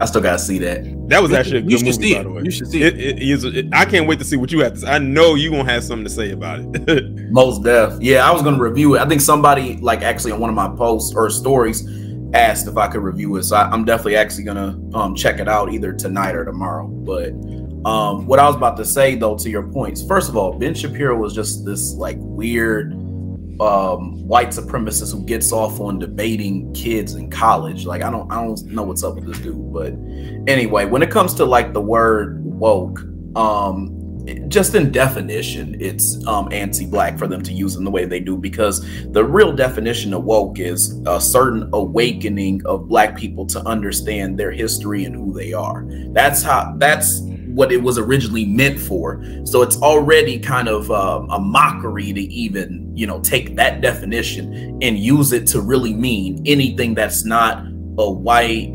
heterosexual male. Like if it's because that's really what the definition has kind of been turned into. It's almost kind of like the whole hotep thing. People are using hotep as a pejorative to mean somebody who they feel is misogynistic and homophobic. Like I'm talking about your Sambo class here at this point. But you know, really what hotep is supposed to mean is peace, and it's to really talk about like leaders and things like that. But anyway, the point I was going to make though about what you were saying about, you know, portraying certain black characters, I think that what a lot of these producers and creators really want is they want to create they're creating a both sides narrative, but they want you to think that there is one group of people who are evil and racist and all this other stuff, and then there are, you know, black people who are the victims, and then there's people who support them who usually are non-black or white, when really it's again a both sides narrative. You got white people who are sitting there and they're like, oh, we don't want to see black people, like really racist white nerds, and then you got these white creators who put in things out there and they're like, okay, we're going to race swap this character, so now that he's black or she's black. And they do different types of well, I wouldn't call them race swaps. I have actually a term. I call it the black carbon copy trope. It has two different sections. One section is called race swaps and the other one's called mantle passing. Race swapping is when they literally just change the skin color and all the other features that go along with it, you know, like how they did with Ariel in The Little Mermaid. But then you have characters like Sam Wilson, which are mantle passing characters. In other words, they're characters where like the husk of who they are as a superhero, like their mantle, is similar to that of another superhero who was originally white. But they change other things. They change their name, they change the way they look, they may even change their backstory, they may even change their personality. So they do those two things. And so the mantle passing thing is a lot trickier because a lot of black people get fooled to believe, oh, this is an original black character, you know? So I think that happens a lot as well too. And then that's when they go into that both sides narrative. So you got racists saying, oh, we don't want to see this black character. Then you got white people who are putting this out there because they know that they're going to meet a checkbox, so nobody can call them racist while knowing that they're inciting some issues. Yeah, I agree. Yeah. I definitely agree. And this goes to pretty much why we, to a bit of our struggle. You know what I'm saying? Because a lot of, and to be honest, because you're talking about race swapping and mantle passing, a lot of black people aren't really super big on that. Yeah. A lot of black people, when we see that, we're all like, well, we kind of not asking for a black Superman. You know what I'm saying? Because, and there was a thing, a rumor, I don't know how true the rumor is. I know they didn't really go with it, but there was a rumor that they were going to get Michael B. Jordan to be Superman. I don't know if that started online or if that was a leaked idea or something like that, but there was a rumor that they were going to get Michael B. Jordan to be Superman, and black people are all like, I mean, that's we're not really asking for a black Superman, you know what I'm saying? So is to be honest, it kind of can be and I don't have anything, because there is a black Superman. He's not Kal-El, he's another Calvin Ellis. Okay, yeah, he's from a different world, I think, a universe, I think, right? Yeah. Okay, but the thing is that he's a copy of what we know Superman is. Like, it'd be different if he was like, his personality very different, his powers are different. This is just a copy and paste with a black Superman. So this is why, back to what I was saying before, people love Black Panther so much, because there's no white Panther. There was no white version of Black Panther before, you know. This is why we love those characters so much, and we want to see more characters like that. And that's why a lot of characters, black superheroes, if you notice, I don't know if this is gonna go viral, but a lot of black superheroes that are original, they get the most love, like Black Panther, like Blade, You know, because Blade is an original character. Blade, a lot of people don't know, Blade saved the whole Marvel comics, really when it comes to comic book movies, to be honest. That was that was about to flop. There wasn't gonna be comic book movies. But Blade, the Blade franchise, even though they screwed over Wesley Snipes in the third one, the Blade franchise really brought the comic book movies thing back to life. You know, and a lot of people like Blade, a lot of people like Black Panther, from the X-Men movies, a lot of people like Storm, you know what I'm saying? Because these are cool characters with unique powers that they don't feel like is like a walking in the footsteps of a white character. You know what I'm saying? Yeah. And even with like, remember when Netflix was having like all of the different Marvel shows on there? You know, you Jessica Jones, Daredevil and stuff. Luke Cage was the only show to come on Netflix that caused the app to freeze. Like, people tried to watch it, but they couldn't watch it. Like, they said, oh, it's down at the time because everybody kept trying to watch it at the same time. I remember when it first happened, and that's when I had actually briefly had Netflix just so I could watch that show. And I fell into that little spot where I had to wait because their server got overloaded. And then that was back when Netflix was still pretty fresh. It's not, you know, it was still early on, definitely not compared to where it is now. But yeah, Luke Cage is another one that's an original character. And then they had Misty Knight in there, who was also an original character. So yeah, like you were saying, Afro, whenever they create an original character and they can make them pop and like really like go out there, that's why people are practically like, that's why Black people for years have been begging for these two characters in particular, Jon Stewart's Green Lantern and Static. Those two characters people have been craving for years to see on the big screen. Like when they released, I'm gonna be honest, when they released the first Green Lantern, people was like, who the hell is Hal Jordan? They was like, who is Hal Jordan? We know who Ryan Reynolds is, but who was Hal Jordan? They was like, when I think of Green Lantern, I think of Jon Stewart. So a lot of people were craving for Jon Stewart even back then. And then of course, you know, Static, you know, a lot of people got introduced to Static through Static Shock, which was on Kids WB every Saturday morning. I know I watched every episode of that cartoon back in the early 2000s. And I was saying to myself, I wonder when are they ever going to make a movie about that. I remember years ago, the rumor was they were going to have Jaden Smith play him. And that was literally off the cusp of him doing that Karate Kid movie. But that never went through. So now it's still up in the air, you know, of that happening. I have a feeling that I'm gonna be honest with you. They come out with a Static movie. That movie going to do way better than Blue Beetle. Yeah.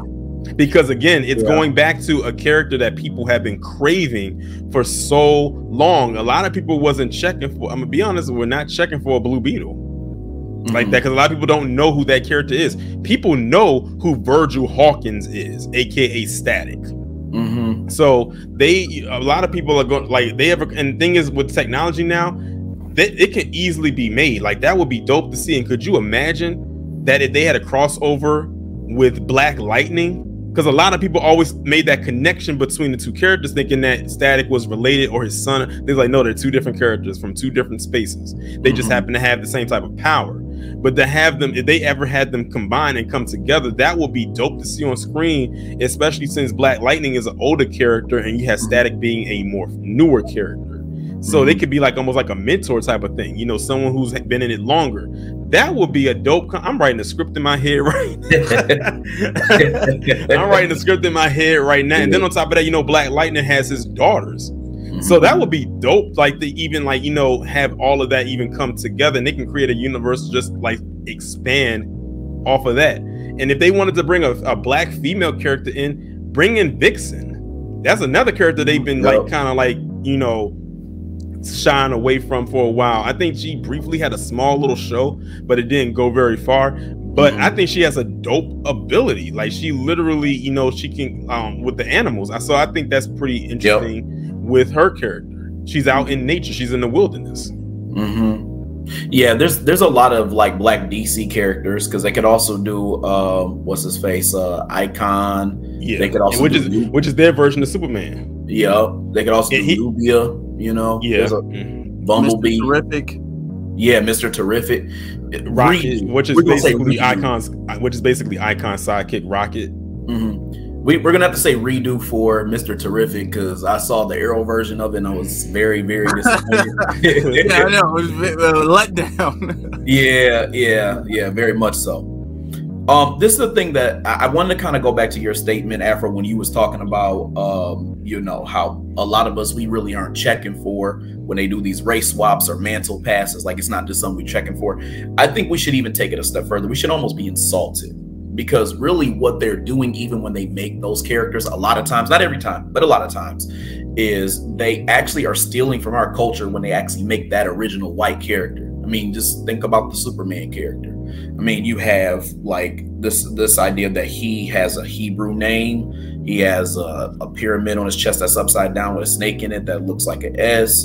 The inspiration from the character was based off of what's his face, Jesse Owens. Like the fact that he was like, you know, the fastest Black American like runner, like track runner. Like they actually based the character off of that in the first place.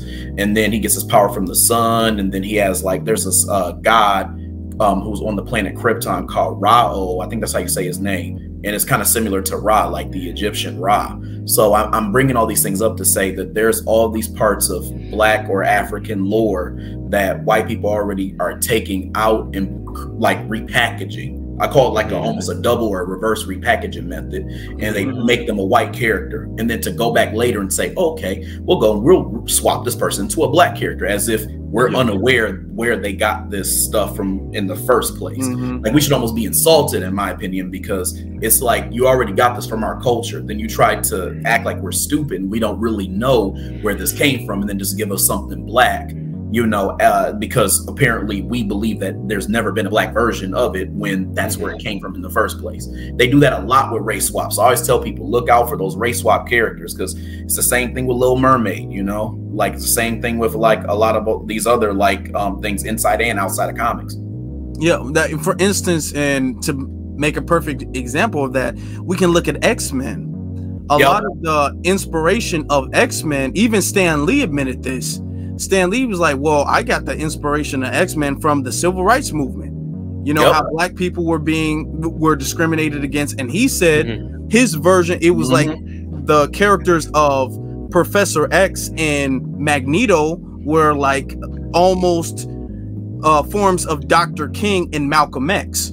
So a lot of that stuff stems from our culture and what we've gone through and our oppression. That's why the mutants, everybody just hates, oh, we hate mutants. And the bigotry that mutants face, that's reflective of the bigotry that Black people face by white people, by white supremacists. And so if you was to make a Black Magneto one day, you kind of already, you made a Black Magneto just white. It's almost like white face on a Black Magneto, because his origin, even though they like to tie it nowadays, they like to tie it to the Holocaust, but that's not his original, reasoning for the discrimination. You know, it was about the civil rights movement and how Black people were treated there. So you make a good point with that. And also along with the X-Men, you can talk about like, and this goes about back to what you were saying. Look at well, I was gonna say Jean Grey, but look more so when she turns into the Phoenix, or when she activates the Phoenix Force. And we all know the Phoenix is nothing but a big bird made of fire that literally, when it dies, we know the story of the Phoenix. When it dies, it rises again from the ashes. So it basically can never die. It's like eternity. So when you think about like the imagery, like I remember when, as bad as this movie was, X-Men Apocalypse. Man, that was a terrible movie. As bad as it was, like I was literally in the theater, watching it, and I was in the back of the theater too. When I was watching it, I was it was the scene towards the end of the movie where it was that last little showdown between Charles and Apocalypse, when it was in his mind, and Jean walks through the door. And she walks off of the thing, and she's literally walking on nothing. Like she's literally like she's walking off of something, but when she gets out, she's walking on nothing. And then when Charles tells her to unleash her power, I'm sitting in the back and I was like, are they really about to do it? Are they really about to show the Phoenix?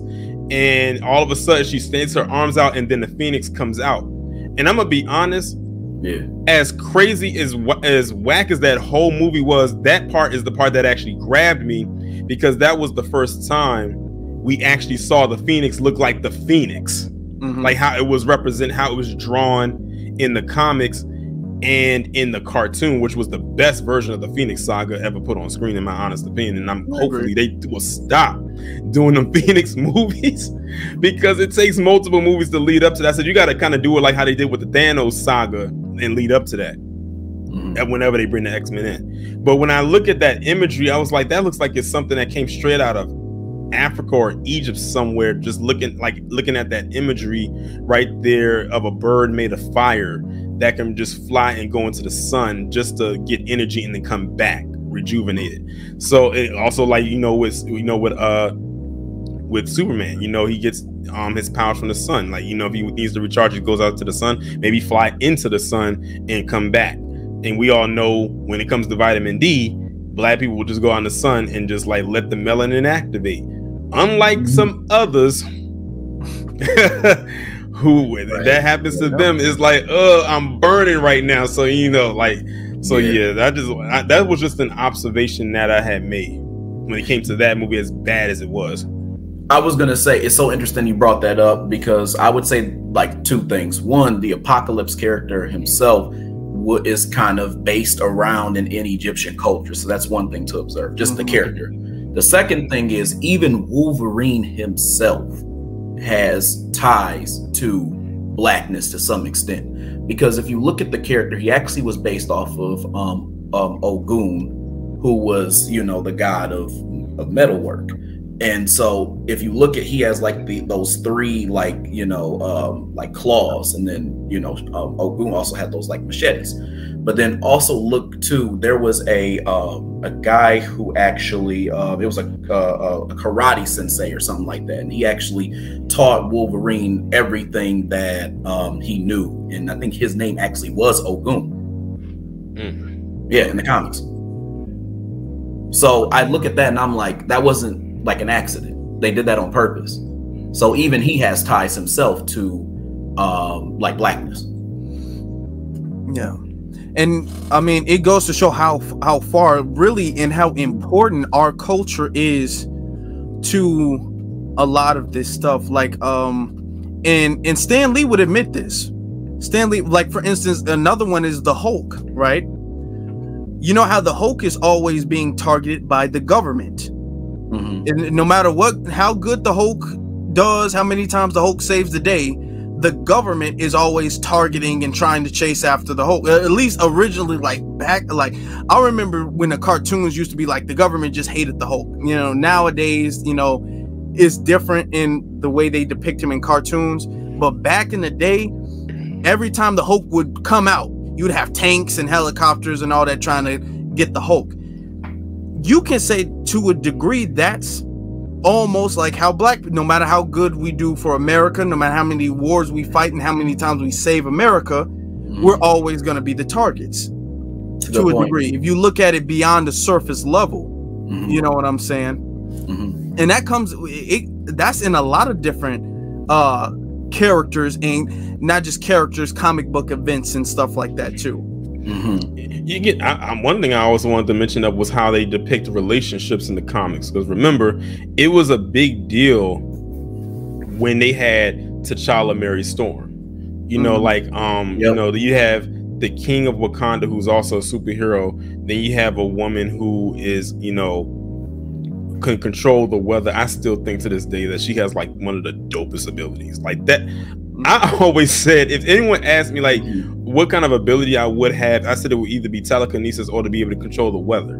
Those are some dope powers, especially controlling the weather and weather patterns. But when they had them get married, it was a big deal, because you have, like I said, again, this king of a nation, and then you have this woman who can control the weather, and they get married. And that's what made me so upset when, I can't control nature, but when Chadwick Boseman died, I said, when they first announced they were doing a Black Panther movie, the first thing that came to mind was, I want to see them do the Storm and T'Challa wedding. Yep. You know, I want to see how that would play out on screen. And then when he passed, I was like, that was the first thing that came to my mind was, wow, I may not actually ever get a chance to see that. Like, do you know how huge that would be to see two Black prominent characters get married on screen? Like how that scene would be shot. Like, when I look at the pictures online from the comics of when they did get married, to see how that would be recreated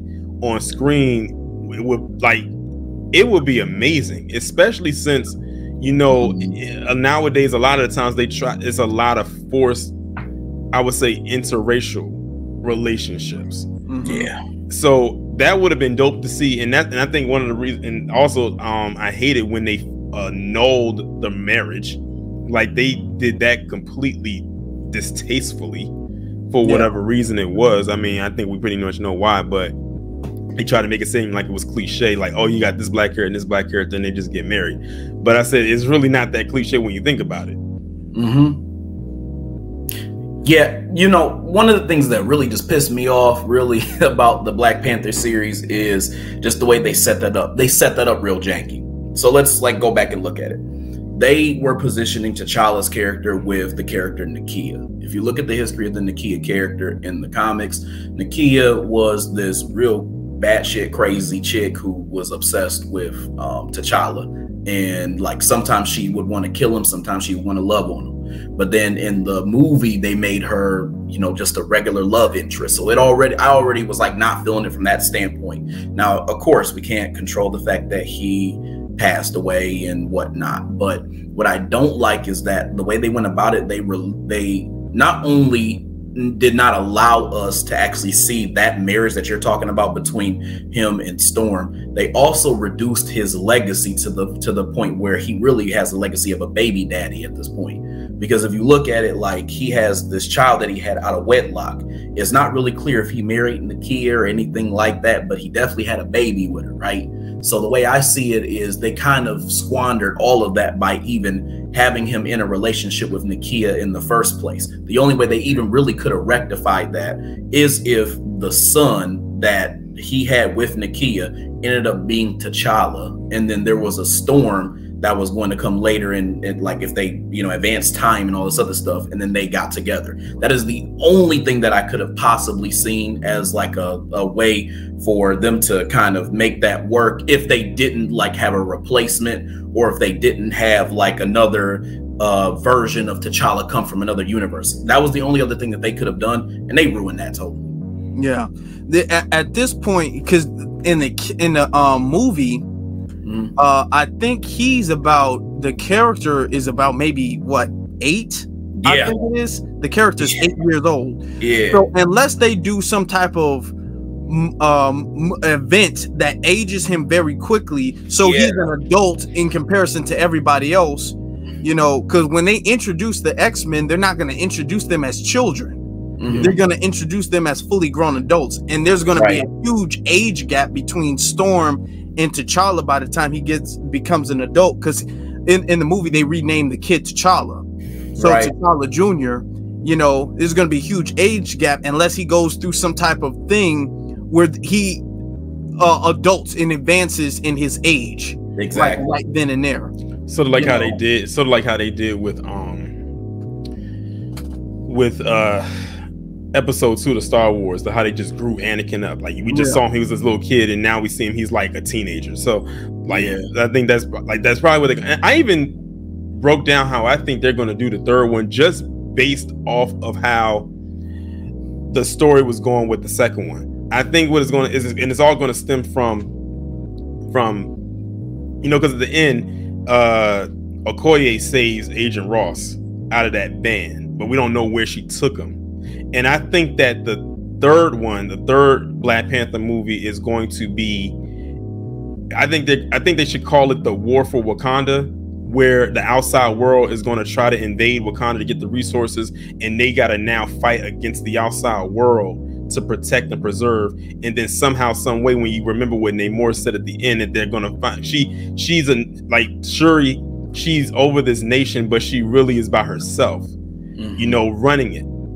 So he knows that she's going to have to probably come back to them for something. So that's going to incorporate them in there, but they're going to have an ulterior motive behind it too. Because you can tell just by his tone, he really doesn't want to help her, but he wants to get in enough to get something out of the deal. So it's not like he's on their side or an ally by any means. So really Wakanda is going to be forced to be facing like two different battles, one against the outside world and then one against Talakan, literally at the same time, but for two different purposes. And then that's when they're going to probably have, I would say, T'Challa Jr. come into play, and he's going to fight alongside Shuri, who was his aunt. So that's how I'm playing it out in my head of how the third one is going to be.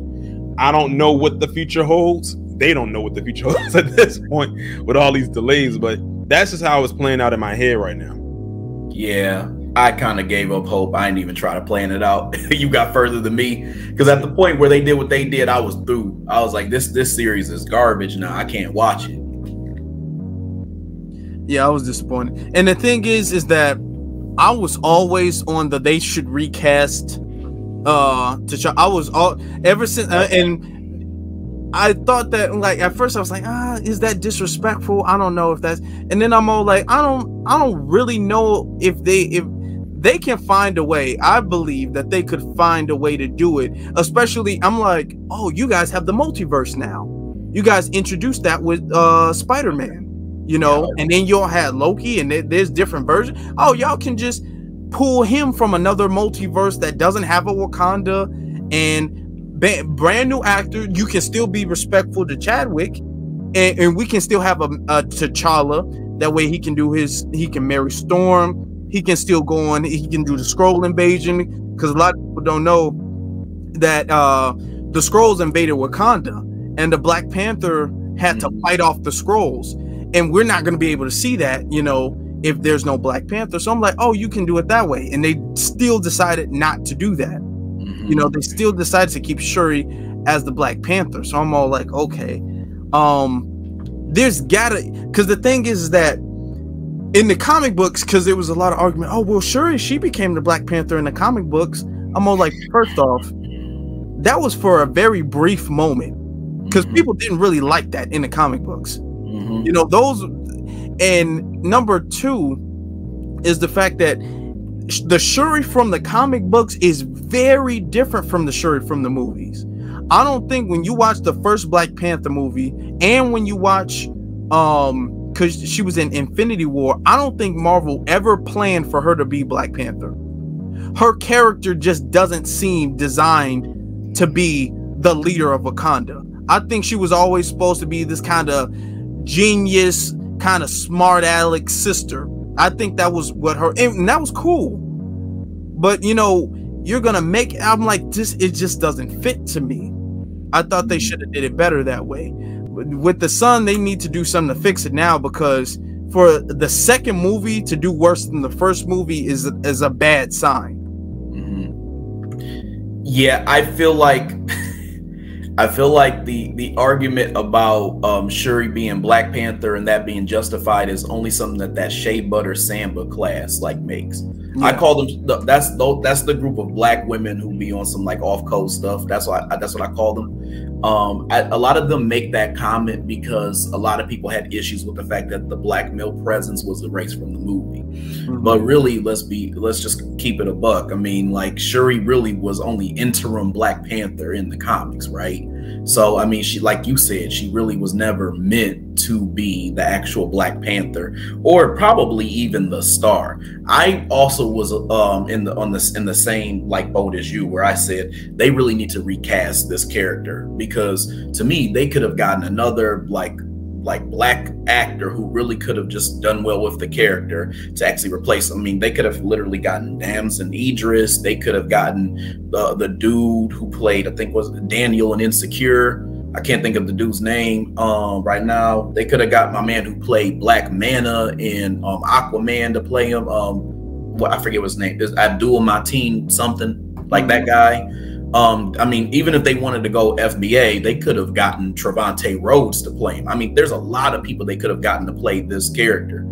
And I don't, and even like if you look at like the ways that they could have like done the story properly. What they literally could have done was taken a T'Challa from another universe, right?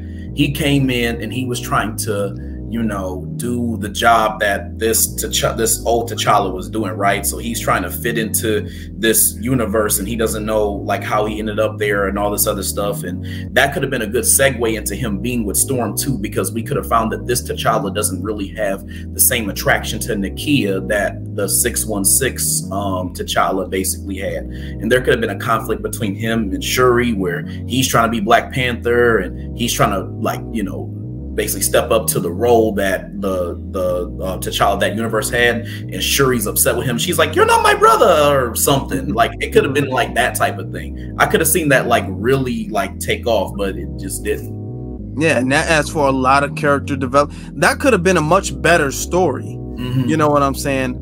Yeah. In this thing, you're making her the Black Panther, and not only that, you talked about the lack of black male presence in there, because in the first one, not only did you have Black Panther, you had Killmonger, okay, you had M'Baku. Now he was in the second one, but he was the only black male in the second one at all. You had Okoye's husband. You know, he was in the first one. He didn't even make an appearance in the second one. Yep. I thought he would have at least made some type of appearance. He didn't even make an appearance in the second one. Who was that other one that died? Killmonger killed him. I forgot his name. Zuri. He was in there. You know, so you had black males even besides Black Panther. In the second one, you didn't have any of that except M'Baku. You know, so that's one of the reasons why I'm like, okay, where this movie started with, you know, and there was I feel like the first one had a balance of black male presence and black female presence. You had Angela Bassett, you had Lupita Nyong'o, you had black females and they did their thing. You had black men and we did our thing. In the second one, you only had one black male. You know what I'm saying? So that's why a lot of people I felt underrepresented, a lot of black men. Most definitely. Well, to circle this back, and I guess to conclude this, because we've been on for about 2 hours now, and I know you brother got other stuff to handle. To circle this back, this goes back to this whole conversation about Black Panther. It shows how much more of a movie this was. This wasn't just a movie just for the sake of, oh, you know, the good guy, a bad guy.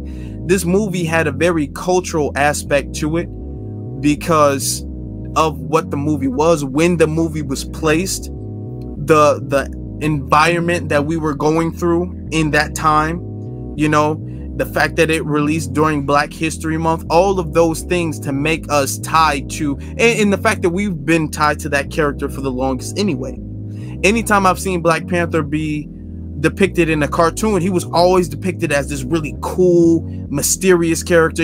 I think he's always been depicted pretty well in cartoons. So we've always loved this character, you know. So I find it very disingenuous that when we have our moment, we have other people like, oh, where's our moment too? And they don't appreciate that. And not only can I say they don't appreciate that, for instance, and I want to know what you all think about this. Miles Morales, we all pretty much refer to him as a black. He's never been referred to as Afro-Latino, but you do have a Latino Spider-Man. You have Miguel O'Hara, and he was in the last Spider-Man movie. And I think he's a cool Spider-Man, but you don't really see Hispanics like Miguel, let's go, Miguel. You don't really see Hispanics really propping him up like that. You know what I'm saying? In Doctor Strange, you had I think America was her name, right? America Chavez. Hispanics weren't like, oh my God, a Spanish ship. They weren't like that. So when they have their Black Panther moments, they don't really boost it up like how we do ours. You know, so it's a thing of y'all want the results of a Black Panther moment, but y'all don't want to put the work in to get that. You know what I'm saying? So what do you all think about that? I think that the whole, you know, Hispanics, you know, making noise whenever we talk about our people, but then never say anything about them, goes back to a lot of what, you know, whites and racism is about. A lot of times when they say that, you know, blacks talk about us, yada, yada, yada, whenever we talk about racism, they're only bringing that up as a point of deflection. They're literally trying to deflect from this idea that we're talking about empowerment. They only bring up themselves or something that's happening to them or positively for them or whatever that may be in order to deflect from a point that blacks are making. So in other words, it goes back to anti-blackness or it goes back to racism every single time. If we talk about, like, you know, how people are trying to, you know, take over our movement or take over something that's successful that we've done, then it's them like kind of going and honoring their people, or them getting upset or like that we're even, you know, talking about this thing because of the fact that they don't like the idea of us either succeeding or us, like, you know, just bringing up like what is a systematic issue. So they don't really want to prop themselves up, and they don't really care about empowerment, or at least speaking about empowerment so much as they do making sure they undermine whatever it is that we say and whatever it is that we do. That's the way that I see it. I remember last month I had posted up a video on my channel about some comments that Michelle Rodriguez had made a while ago, in which she was basically talking about how black people need to stop stealing like white superhero roles. First of all, you aren't even white yourself, so I'm trying to find out why you immersed yourself into that conversation. I think somebody had pointed out that she had did one of those one of them ancestry things, I think, you know, with finding your roots. And I think they said when her results came back, like, I think they said like 27% of her ancestry goes back to like Africa. And, you know, of course, we know, like, you know, where Michelle Rodriguez, you know, really descends from. But I just found it interesting that she, you know, made those comments and came out the woodwork just to make that statement. And, you know, I got to the point where I didn't even read the comments no more, because I could only imagine how pissed they were under that comment section of that video that did pretty well, by the way. Then I followed it up a couple days later talking about some comments that Gina Rodriguez had made. And, you know, that one did some numbers as well. So I think, you know, Afro, whenever we talk about them and we relate it back to some stuff they said it about us, they're gonna be mad. They're gonna be mad every single time. It's gonna do numbers, you know, regardless. But really, all it boils down to is if they want that number that they projected for it to make to be higher than what it is, they're gonna have to go out and see it. That's why I said I'm curious to see what they actually said under the initial post that said that's how much it's projected to make. Like, did they have the same energy? Probably not.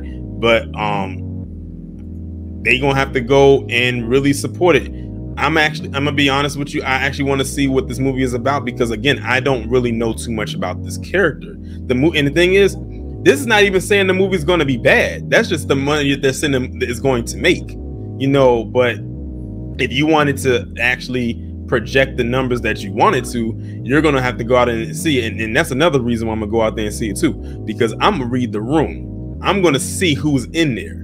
That way, when I come back on and do the review, I'm going to say, I looked around the room and it looked like this. When that came to Black Panther, we already knew it was majority of us. And like I told you, I saw that movie 3 times, and every time I saw it, it was sold out every time. Mm-hmm. I wonder if this movie is going to have the same effect. I don't know what the future is going to hold. Again, that movie is really geared towards them. That's the primary audience right there. So I don't know. Like I said, DC has been in a slump for quite some time. That Flash, didn't watch it. Glad I didn't. It didn't project well at all. This one's not projecting well at all. DC just needs a major reset. That's to say what you want to say about Marvel. Even with the movies that don't do well, they have more hits than they do flops, and even their flops are doing better than DC. So we'll see where this is headed. Yep. Well, we'll be concluding this, I think that this was a pretty good episode, you know, so we'll definitely be doing some subjects similar to this as well too, because when it comes to entertainment in general, it's a lot of exploitation that a lot of people don't understand because it's beyond the surface level, you know what I'm saying. And it's a lot to it, so we'll definitely have another episode related to comics or just entertainment in general, you know. But I'll let you brothers have the last word before we wrap things up. You guys can shout out your social media, any projects you guys have, you know, and for the audience listening, I will list all of those things and make it easier for you guys to click and follow them. Well, before I get out of here, I want to give a shout out to you, Afro, for allowing me to come up. I'm glad that you had me in mind for this particular topic. I was definitely going to say yes to this. It was no way I was going to say no. I made sure that the schedule was clear so I could come on here and have this discussion today. And I'm glad that you had me in mind. I can't wait for us to have this type of discussion again sometime in the future. But if y'all want to, and if you don't know or are familiar with me, again, my name is Taurean Rain Reloaded. You can follow me or subscribe to my channel on YouTube. It's the same name. You can follow me on Twitter, which is @Taurean Rain, or should I call it X? Because you know they they changed it from Twitter to X. That threw me completely off guard when I didn't see the Twitter bird logo and it's like this big bright X right there. But you can follow me on, I don't know what to call it, the app formerly known as Twitter. We'll just put it like that, @Taurean Rain, and you can follow me on Instagram @Taurean_Rain. So first of all, before I give my shout out, I also want to thank you, Afro, for allowing me to come onto your platform. I also made sure that I cleared my, calendar, cleared my schedule to be a part of this. I'm glad you thought of me for this discussion because I enjoyed myself, and I'm glad we all were able to have this dialogue and whatnot. So I'm definitely looking forward to doing this again.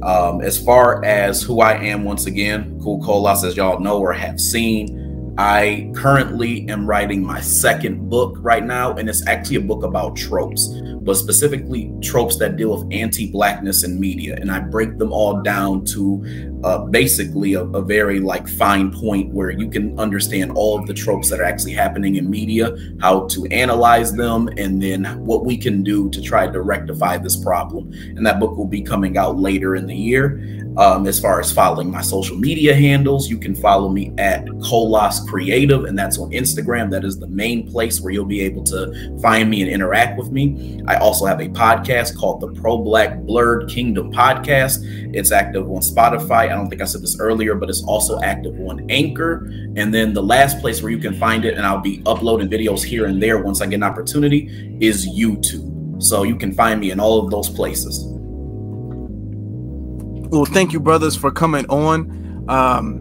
I definitely, when I saw this and I saw it blowing up, I'm like, I want to talk about this. But I'm all like, it would be one thing if I talked about this. I think it would be cool if I talked about this, but it'd be really cool if I got these brothers on, because these brothers are like me as far as the fact that they watch this stuff. You know what I'm saying? It's not like I pull somebody and like, wow, I've never heard of Blue Beetle. I'm not into comic books like that. I just kind of see it here or there.